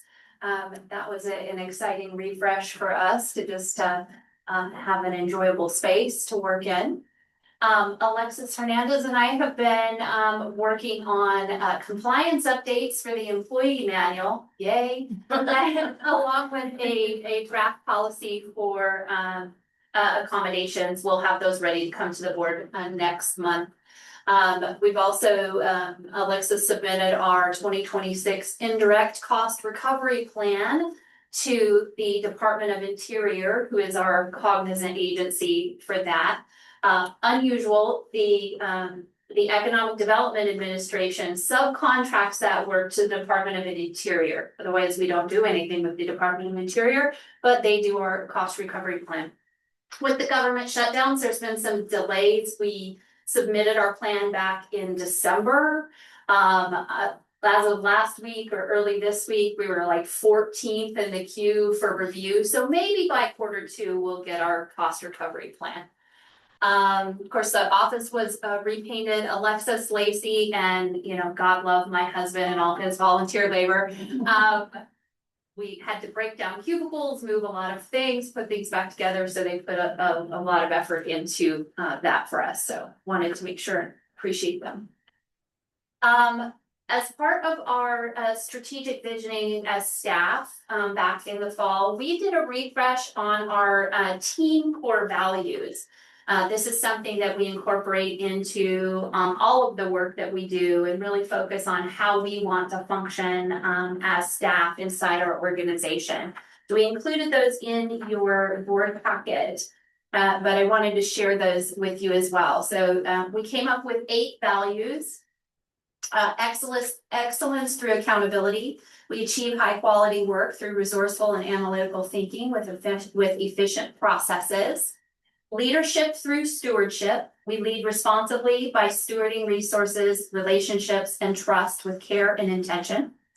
Empathy through emotional intelligence. We foster a culture of self-awareness and respect that encourages open-minded care and compassion for others. Engagement through effective communication. We communicate clearly, listen actively, and engage thoughtfully to foster understanding and advance our work. Growth through change. We embrace change and recognize potential as opportunities to learn, adapt, and continuously improve. Influence through purpose. We plan with passion and courage, using our voice and vision to positively shape regional outcomes. Service through collaboration. We work as one team and one region, collaborating openly and bringing people together in the service of shared goals. And innovation through playful curiosity. We embody a culture of fun and creative curiosity, exploring new ideas and approaches to drive innovation in our work. It was a really fun process. I mean, fun is our middle name around here, but it was a fun process to go through and really identify who were the people that we enjoy working with and what are the things that make that so. how do we want to improve our quality of work and how we engage with others. And so we've had over the years staff turnover from the first time we did core values. So it's nice to have something that's reflective of our organization today.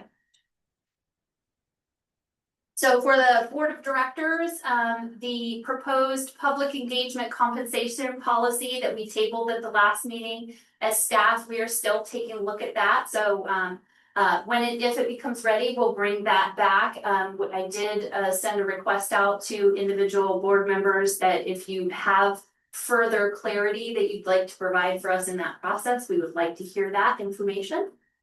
Apologies for needing to reschedule our new board member orientation, which is now scheduled for Wednesday, March 11th. We had a public records request, which ends up being all hands on deck for us and pretty time consuming when they come in. That just made it impossible for us to be ready for the last date. So apologies, but we'll be ready for the 11th. Outreach and engagement highlights. Our chair Maricela and Aaron and I met with the FutureWise executive director Alex Brennan. Just had a conversation about planning in our region, and he had very encouraging feedback for just what he heard about the work that we were doing as the Council of Governments and the coordination and collaboration we have for our region. So that was nice to hear. On February 4th, I hosted our monthly city manager, county administrators call. It's just an informal call to make sure there's an ongoing opportunity for additional discussion and collaboration. On March 10th upcoming, I am going to be facilitating a national forum for the Association of Metropolitan Planning Organizations. We do a quarterly leadership roundtable. So there are 4 executive directors from the country that are on the planning committee for that group. I'm one of those. And so I'll be facilitating a session on succession planning and leadership continuity for MPOs. So we have executive directors from Orlando in Florida, North Carolina, and one of our smaller MPOs in Washington State. So we're looking at large, medium, and small and talking about how change affects leadership. So that'll be exciting.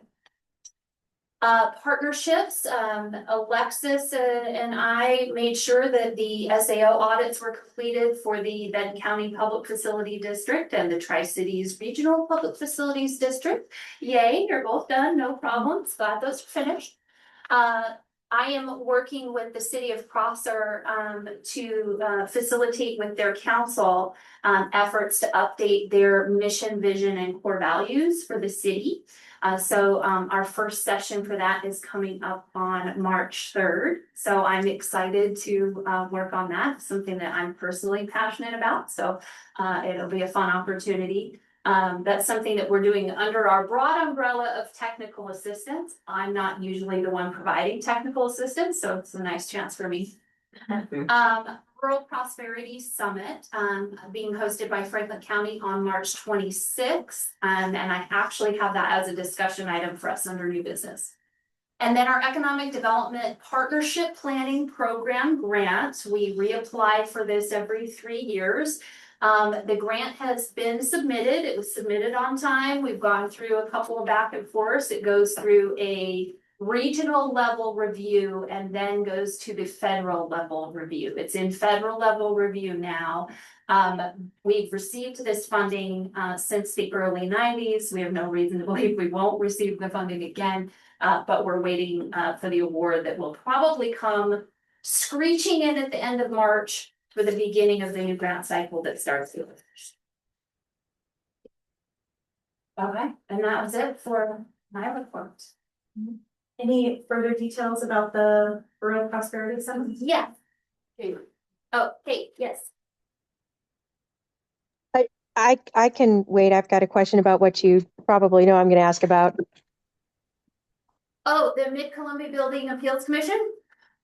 That's the one. So at the tail end of last month, I presented where I was at with draft documents and information to the manager administrators. Got their feedback. Now I need to convene a discussion with the building inspectors, folks to get their feedback from the ground level so we can determine how to populate the organization and stand it back up. So yes, it is progressing, but that's the next step, is to convene those groups to weigh in. Sounds good. Thanks. Okay, so new business. We don't normally have new business, but this was something that I didn't have enough information for it to be an action item or even truly a report. But coming up on March 26th, multiple federal agencies are hosting 5 different convenings around the country, one of which is being held in Franklin County. The federal agencies that are slated to be attending are USDA Rural Development, the Economic Development Administration, Small Business Administration, the EPA, the U.S. Department of Transportation, and the Department of Housing and Urban Development. It is our understanding that senior level staff of these agencies will be in attendance. It is an all-day affair. However, we have not seen the agenda. We're not quite sure what the flow of the day is going to be. We attended the commissioners meeting at the end of January in Franklin County to just learn what we know at this moment that the event is happening. In typical fashion, you can't have 6 federal agencies and some local governments, and it's like herding cats to figure out who's going to be there, what's going to happen. So it is very fluid. But there were a couple of questions raised in the commissioners meeting for general input. One was, when these listening sessions have happened in the past, communities who can come to the table with 2 or 3 specific asks or concepts to present were much more, they were much more likely to receive funding or support for the project that they were putting forward. So the question was, what would those 1 to 3 regional things be? Obviously, as the COG, we have our federal transportation priorities list, which are all very large scale, expensive things that obviously we would present those as things that need funding. But trying to get a sense of what would those other things be that we would want to try and gel some support around. This was a broad question, not just to the COG, but I wanted to make sure we had a chance to at least get your input. The second is, this is an opportunity that if your respective jurisdictions are struggling with issues related to any of these agencies, that would be a good opportunity to bring those forward. I don't know what those might be for you respectively, but we are happy to try and help encourage how to communicate that as soon as we know how the event's going to work to make that possible. And then there was also the mention that there might be a need for sponsorship funding for anything outside of the event. Again, not knowing how the event is going to function, but I'm assuming this would be more hospitality type sponsorship where you're going to have people on site all day. This will be bringing in people from what I understand from 5 states. And of course, 6 federal agencies. A rough estimate I've heard is that there could be 1,000 to 1,500 people throughout the day. Again, I feel really uneducated being able to throw this out here, but that's what we know at this point. You're pretty much on point. Okay, great. Does that mean it's open to a larger region than just the BFCOG? Yes. So while we are the hosting region, or Franklin County is the hosting jurisdiction, it will be open. So I actually received this flyer through the economic development folks in the state before I heard about it in our local community. So I have no real frame of reference even how information is being distributed. The one point that I did have, however, is that we do have our PWEDA fund, our Public Works Economic Development Act fund. An event of this type, bringing in the federal agencies and communicating local concerns, falls under an approved kind of use for those dollars. So I've been trying to get some input on, you mentioned you might need some sponsorship support. If I have some idea of how much money you're looking for and exactly what you use it for, I might be able to provide some sponsorship support. I haven't gotten any clarity on that yet, but this event will happen 1 week after our next board meeting. So I just wanted to create some awareness in case I come up with more knowledge about our ability to help support this in some financial way and need to come back with a last minute ask for approval to spend those funds. So yes, that was a lot of really vague information, but I would open it up that if any of you have any input or insight you'd like to share, I'd be happy to take it in and hopefully do something meaningful with it. Mayor Graham? Oh, yes. Oh, thank you, Michelle. Yeah, and I appreciate that. I noticed Commissioner Bauman got accidentally, I was just texting with him, he got accidentally disconnected. He said, I just forwarded the email that Lacey sent me with that Zoom link to get him back on. But really, in my mind, owe him really a great deal of gratitude. He is actually the one that, oh, there he is too. Commissioner Bauman's the one that really brought this to our area. And as you said, it's one of only 5 across the entire nation. So for us as a Tri-Cities region to be able to host this is just super, super special. And, you know, I love your talking points, whatever we can speak to as a group. I know we'd all love to see a 4th bridge across the Columbia's kind of the dream. Not sure if that's really the thing right now. You know, somebody even brought it to my attention recently that, you know, that would give us more than Portland, Vancouver has across the Columbia, and it, you know, might be a pipe dream. Doesn't mean we keep asking, but I'm going to defer to Commissioner Bauman, who is back on now, who I know knows a heck of more about this than I do. Thank you.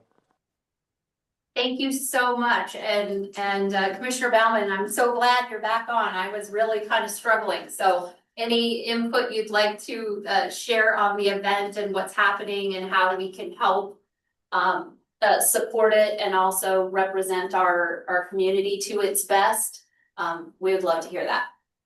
Well, thank you so much for the opportunity. And Charles, thank you for texting me. I accidentally got disconnected and I couldn't get back on and I was traveling, so I couldn't really text. So thank you. And I'm just down the road from where you guys are now. So thank you for the opportunity. I did have a meeting with Kirk Pearson, the Rural Development Director for the U.S. Department of Ag here in Washington, that I'm working with to put this event together. So we have a meeting every week to coordinate and collaborate and try to prepare for this. And so I'm just going to give you guys the kind of the version that we talked about this morning, what it will kind of look like. And this won't be what the agenda says, but kind of the idea is we'll go through, there'll be about 10 minutes for each of the agencies. I know that you see the federal agencies on the page in front of you there, but we have got some agreement from some additional federal partners to be here.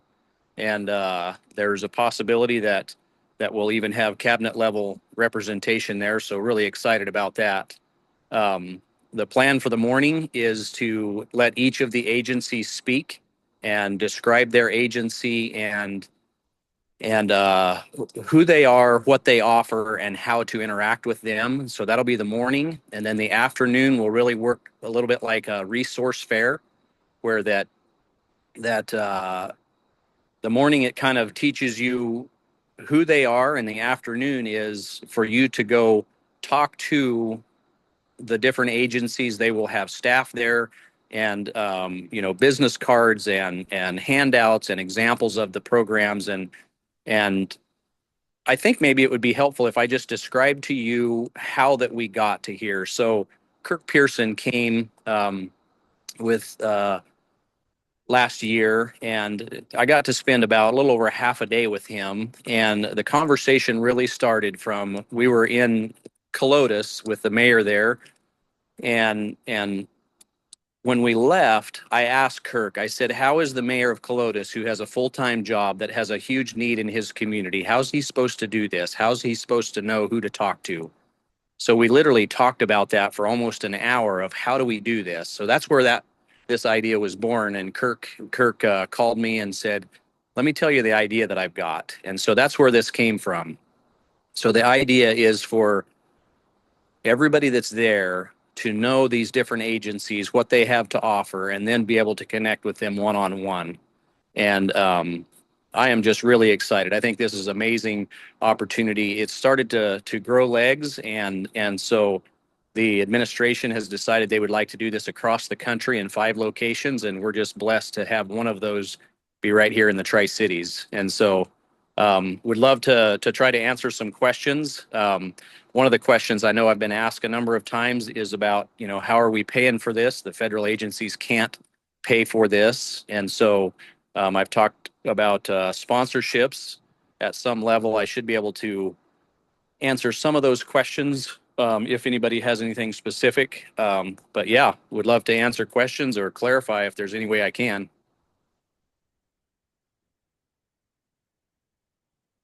Well, I have many questions, but I may just connect with you outside of the meeting to ask my questions. Okay. But as far as anybody in the room, I would defer to you. Can anybody have someone with more information there? Can anybody attend the meeting, or is that invitation only? So the idea is it's open and it's free. It's not necessarily targeted towards the general public, but it's for the mayor or the council or the public works director or the economic development director, or the people that lead economic development, like the Small Business Administration, will be there. So all of these agencies, it's for anybody that would interact with any of those agencies. So we are asking everybody to register. However, it is free, and the reason for that is figuring out how many we need to plan for. Right now, we believe, just from the responses that we've got, we believe that there's likely to be in the neighborhood of 1,200, and they have been reaching out to every town in eastern Washington, Oregon, and Idaho that touch us. So it's larger than our region, and I'm honored that we get to host.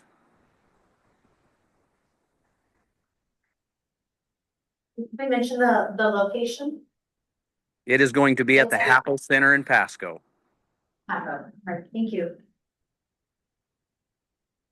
Well, Commissioner Please. Bauman, I will reach out to you to ask some more questions. Absolutely. Okay. All right. Thank you so much. Okay, thank you. We'll move to director updates. This is a time for any member of the COG here to provide an update from their local jurisdiction. If anybody who'd like to provide an update? Anyone online? I do have one thing. So I don't know that Benton-Franklin Council of Governments has a lot to do with what we're dealing with in Kennewick right now, specifically related to the housing of sexually violent predators being proposed in Kennewick. I have to tell you that I am concerned that the communication and information that's going out on this is inadequate. And, the work that's been done by the city of Pasco and the city of West Richland, quite frankly, based on the information that we have right now, is not enough. And an LRA could be proposed in your communities right now that you don't even know about. And the work that you've done, or the ordinances that have been passed, are not adequate to stop that from happening. And so we're interested in making sure that people know what that is and get educated on that. We think that there's obviously a lack of transparency at the state for this. And so, but I wanted to just take a moment, since we're all here together, and to just mention that the ordinances, in just particular, I'm going to pick on Pasco for just a second. The ordinance that was passed in Pasco is one that we're reviewing right now to pass again in Kennewick. The concern is that Benton County actually has some of those already on the books. And They'll be challenged eventually. yeah, and the problem is that when you get into these things, and again, I'm taking a moment to just to communicate. So I didn't have any idea what this was when it first came to us, and it was something that I had to learn about and become educated on very rapidly. And this is not a housing for registered sex offenders that have been unconditionally released. We have those in our communities already. I think that everybody knows that those are going on. In Kennewick, within 5 miles of my home, there are 58 registered sex offenders. That's not what this is. What we're talking about is we're talking about those individuals that are sexually violent predators. They've fulfilled their time from their criminal sentencing, and they have been deemed by the state of Washington that they are still too dangerous to be generally released to the communities. And so instead, they're trying to transition them from the McNeil Island Total Commitment Center. So this is a facility on McNeil Island where they are confined. They're trying to then pass those through and out to communities across our state and put these folks in homes in certain cases with very little oversight, quite frankly. They have secured community transition facilities, which if you get in and you want to read the law, that's what you're going to read about. Those are run by the Department of Social and Human Services, so those DSHS run. The ones that we're dealing with in Kennewick is what they call community housing on their website. They're called under different names, but essentially it's a home, sometimes run with a contract with DSHS, sometimes not. And so the ones that I'm talking about, the concerns that I have in our community is misunderstanding that, having passed ordinances to restrict these locations of these. There could be right now in West Richland, I'm just gonna pick on West Richland, there could be right now in West Richland a home being proposed that none of us know about. The Office of Public Defense would go to the court and say, and the court where this violent predator was convicted, and say, we want to rehouse this person from McNeil Island in West Richland. We wouldn't know anything about it. Our communities wouldn't know anything about it. And at the point that the judge said, yes, please, Department of Corrections, go and see, here are all the requirements, go see if this house in West Richland is suitable for this. At that time, there's notification then given to the police chief in West Richland or in Kennewick or that, or the Benton County Sheriff's Office. That's when they get notified, after the report has been requested. And so this is already in the queue and this work will be going on. And so people wouldn't know about this. And so what the concern I have is that, we've done some things and we're going to continue to do things in our communities to help protect against this. But I don't want to have anybody misunderstand that the work that's been going on and what you've seen in the newspapers, right? It's not far enough to protect the community. And if we think it is, then you're mistaken. And so we're working hard on this, both at the state and at the here in Kennewick and then at the state level. Association of Washington Counties is taking this up. Association of Washington Cities is taking this up. We're trying to make sure the communication gets out. We're still trying to figure out all the details behind it. The process is opaque. DSHS, quite frankly, has been less than forthcoming on this. And we're pushing hard on these agencies to provide transparency so that local governments can know what these things are and how to stop whatever they can, or how to place them where they need to, where they could possibly be. I have probably a much longer speech I would be happy to give on this issue, as we're front and center in this. But I just wanted to take a chance with a group of policymakers to really help drive that home, that the work that's going on, you're doing what you can do, which I think is important, but it's not enough. And we're going to have to continue to fight through this. And I totally agree with that. I know that we have ours is ordinance to where it's in industrial. Yeah. And we've had that on the books for a while. I do believe though another loophole on that is for profit. People are actually purchasing these homes for profit to houses as they found a way to go ahead and make a very good living on a real property. Unfortunately, in residential neighborhoods, at a very costly expense to those neighborhoods and those families and stuff. So I know you guys are fighting and trying to get that trying to figure out the lookout and how to lower that risk to those neighborhoods. Yeah, and our encouragement is going to be that we continue to work collaboratively amongst our communities, right? And the lessons we're learning in Kennewick, we're going to be providing to everybody, and not just here in Tri-Cities. I mean, we're going to send them across the state. If you, and again, getting up to speed very quickly on this, there's a documentary that's out for these less restrictive alternative housings for sexually violent predators of a community called Tenino. If you're not familiar with them, they're in Thurston County, and then in Enumclaw. There's a documentary that's out right now on this. It's an hour and 40 minutes long.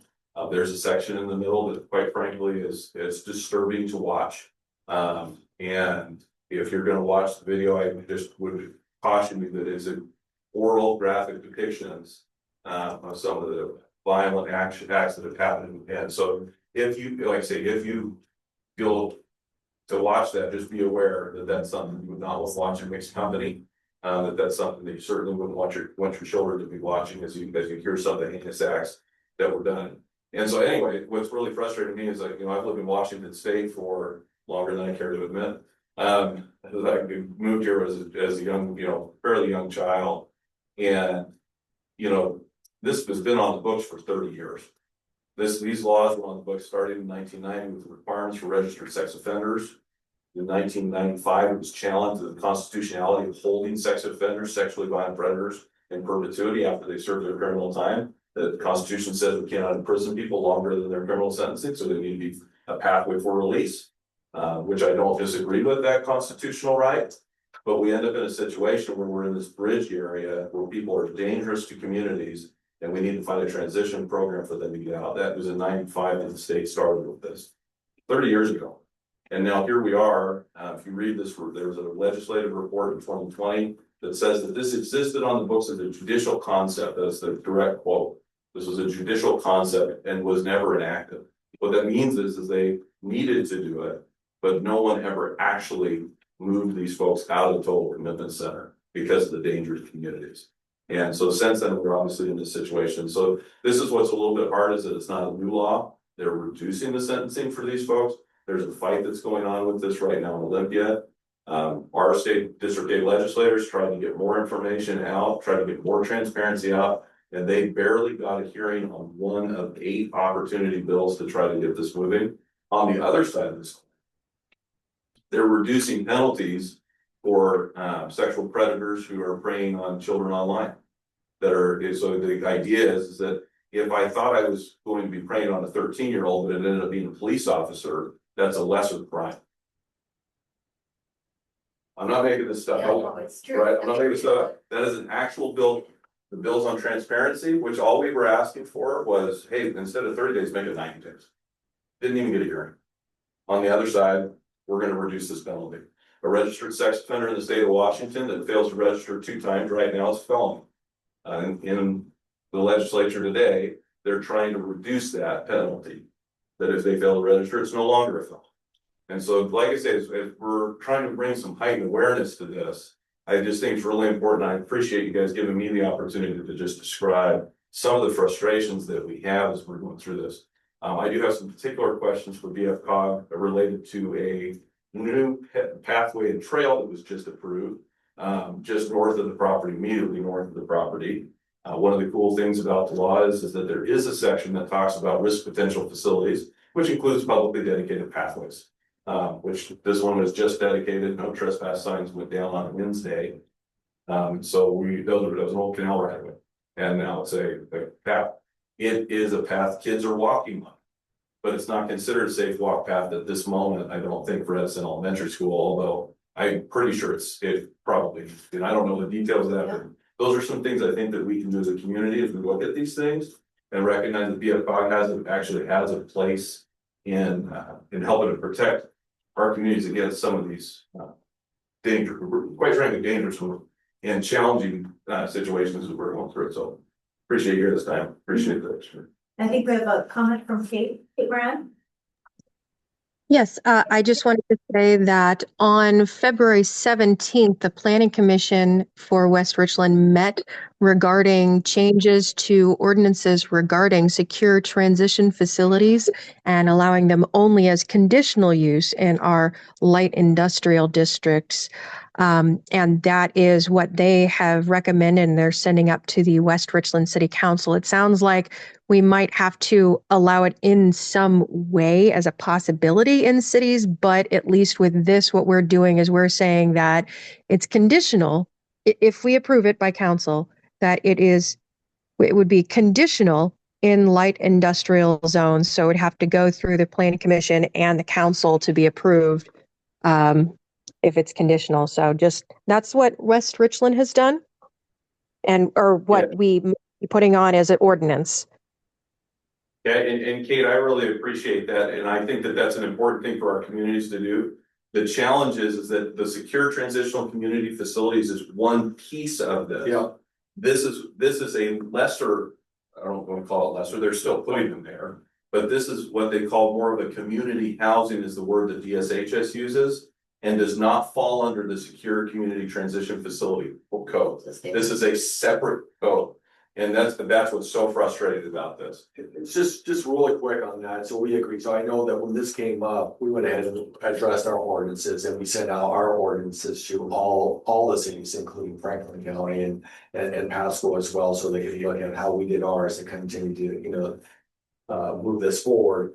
And I know that you've talked about this a lot, Mayor, and I looked at it this way too, and those particular facilities, the risk of them, they're very much at a higher risk of reoffending compared to others. Well, in those facilities, like I said, the secure transition facilities, we do need to do what West Richland is doing. We do need to do what Benton County is doing. We do need to do that. Those are facilities run by DSHS. There actually is more control. What's amazing to me is there's actually more control and more communication on those facilities than there are on these community houses we're talking about.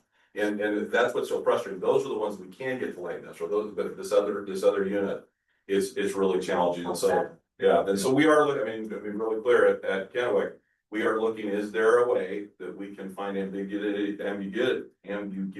in the law to take a step forward? Even though they say right down there in all their documents, there's nothing you can do as a local government to restrict these. We're looking at it and trying to go well. It's not clear on this point, so we're going to find that. And so, like I said, as soon as we find that information, we're going to be passing that out to the entire. And then we get Wasatch, we get the cities, and we get the state reps, the state senators back in here when they come to visit all of us and say, what would you like? We'll put that on the test. Commissioner Bauman? Thank you, Jason. 2 questions for you. Would you share with us what the name of that documentary is?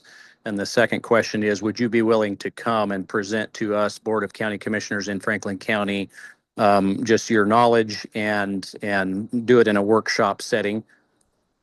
Yeah, for sure. On the first one, I am not good at social media, so I don't know that. But I have it in an email, and I'm happy to forward it to anybody that would like to see it. Again, I would just put a disclaimer on. It's not something you're going to watch with your kids. It's heavy. I appreciate that. Yeah, just share it with email. That'd be great.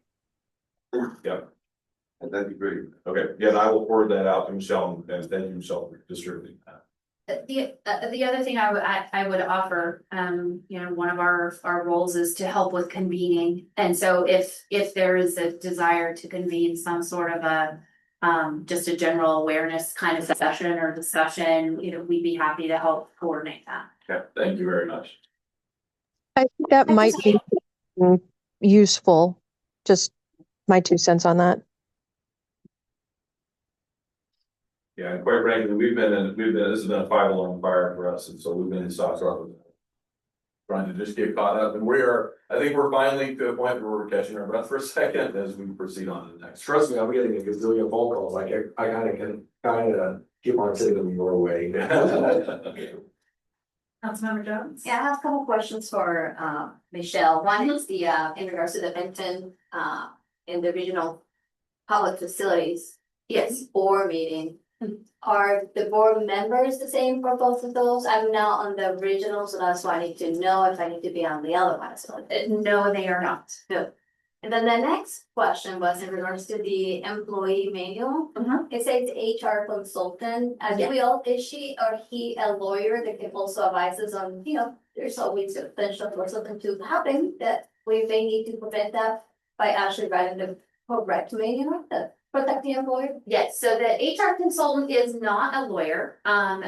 For the HR professionals, a lot of the language for the compliance is vetted through the Society for Human Resource Professionals. Through their organization, so that's kind of where it starts. Generally, as a rule, if we have something that's compliance related, we'll send that language on to our legal counsel now, so we should just make sure that it's adequate. And if you guys belong to SHRM yourself. You are a member of If you're a member of SHRM, you can also, they have a legal section too. That makes sense. Yes, they have. We're doing something similar for the Richland Public Facility, and so we're having a lawyer look at it as well. All right, are there any other member updates? Heard something now. Get on a bus. Download go to, Google VFD Connect, download the app. Buck 15 to get you from here to there. It'll pick you up. Near wherever you are. Do you ride the bus? Do I have spent the day on the bus every once in a while, just to see what the whole house works. So Richard, I was there to stand in for McKay that one night. You guys have quite the audience. That is a big board. I mean, that you guys do. So I kudos to you guys. Well, it's no comment. After the meeting, there is an interest in organizing a group ride from members of our wine industry, in Prosser. We've done that before and it failed. Well, right. I think there's interest because the state legislature is moving the blood alcohol level for drivers down. Yeah. So the wineries are very interested in seeing how their clients and visitors can access the bus service and what that looks like. Is there any other business that needs to come before our board here at this meeting? All right, with that, our meeting is adjourned at 12:20. Thanks for your time, everyone. So you're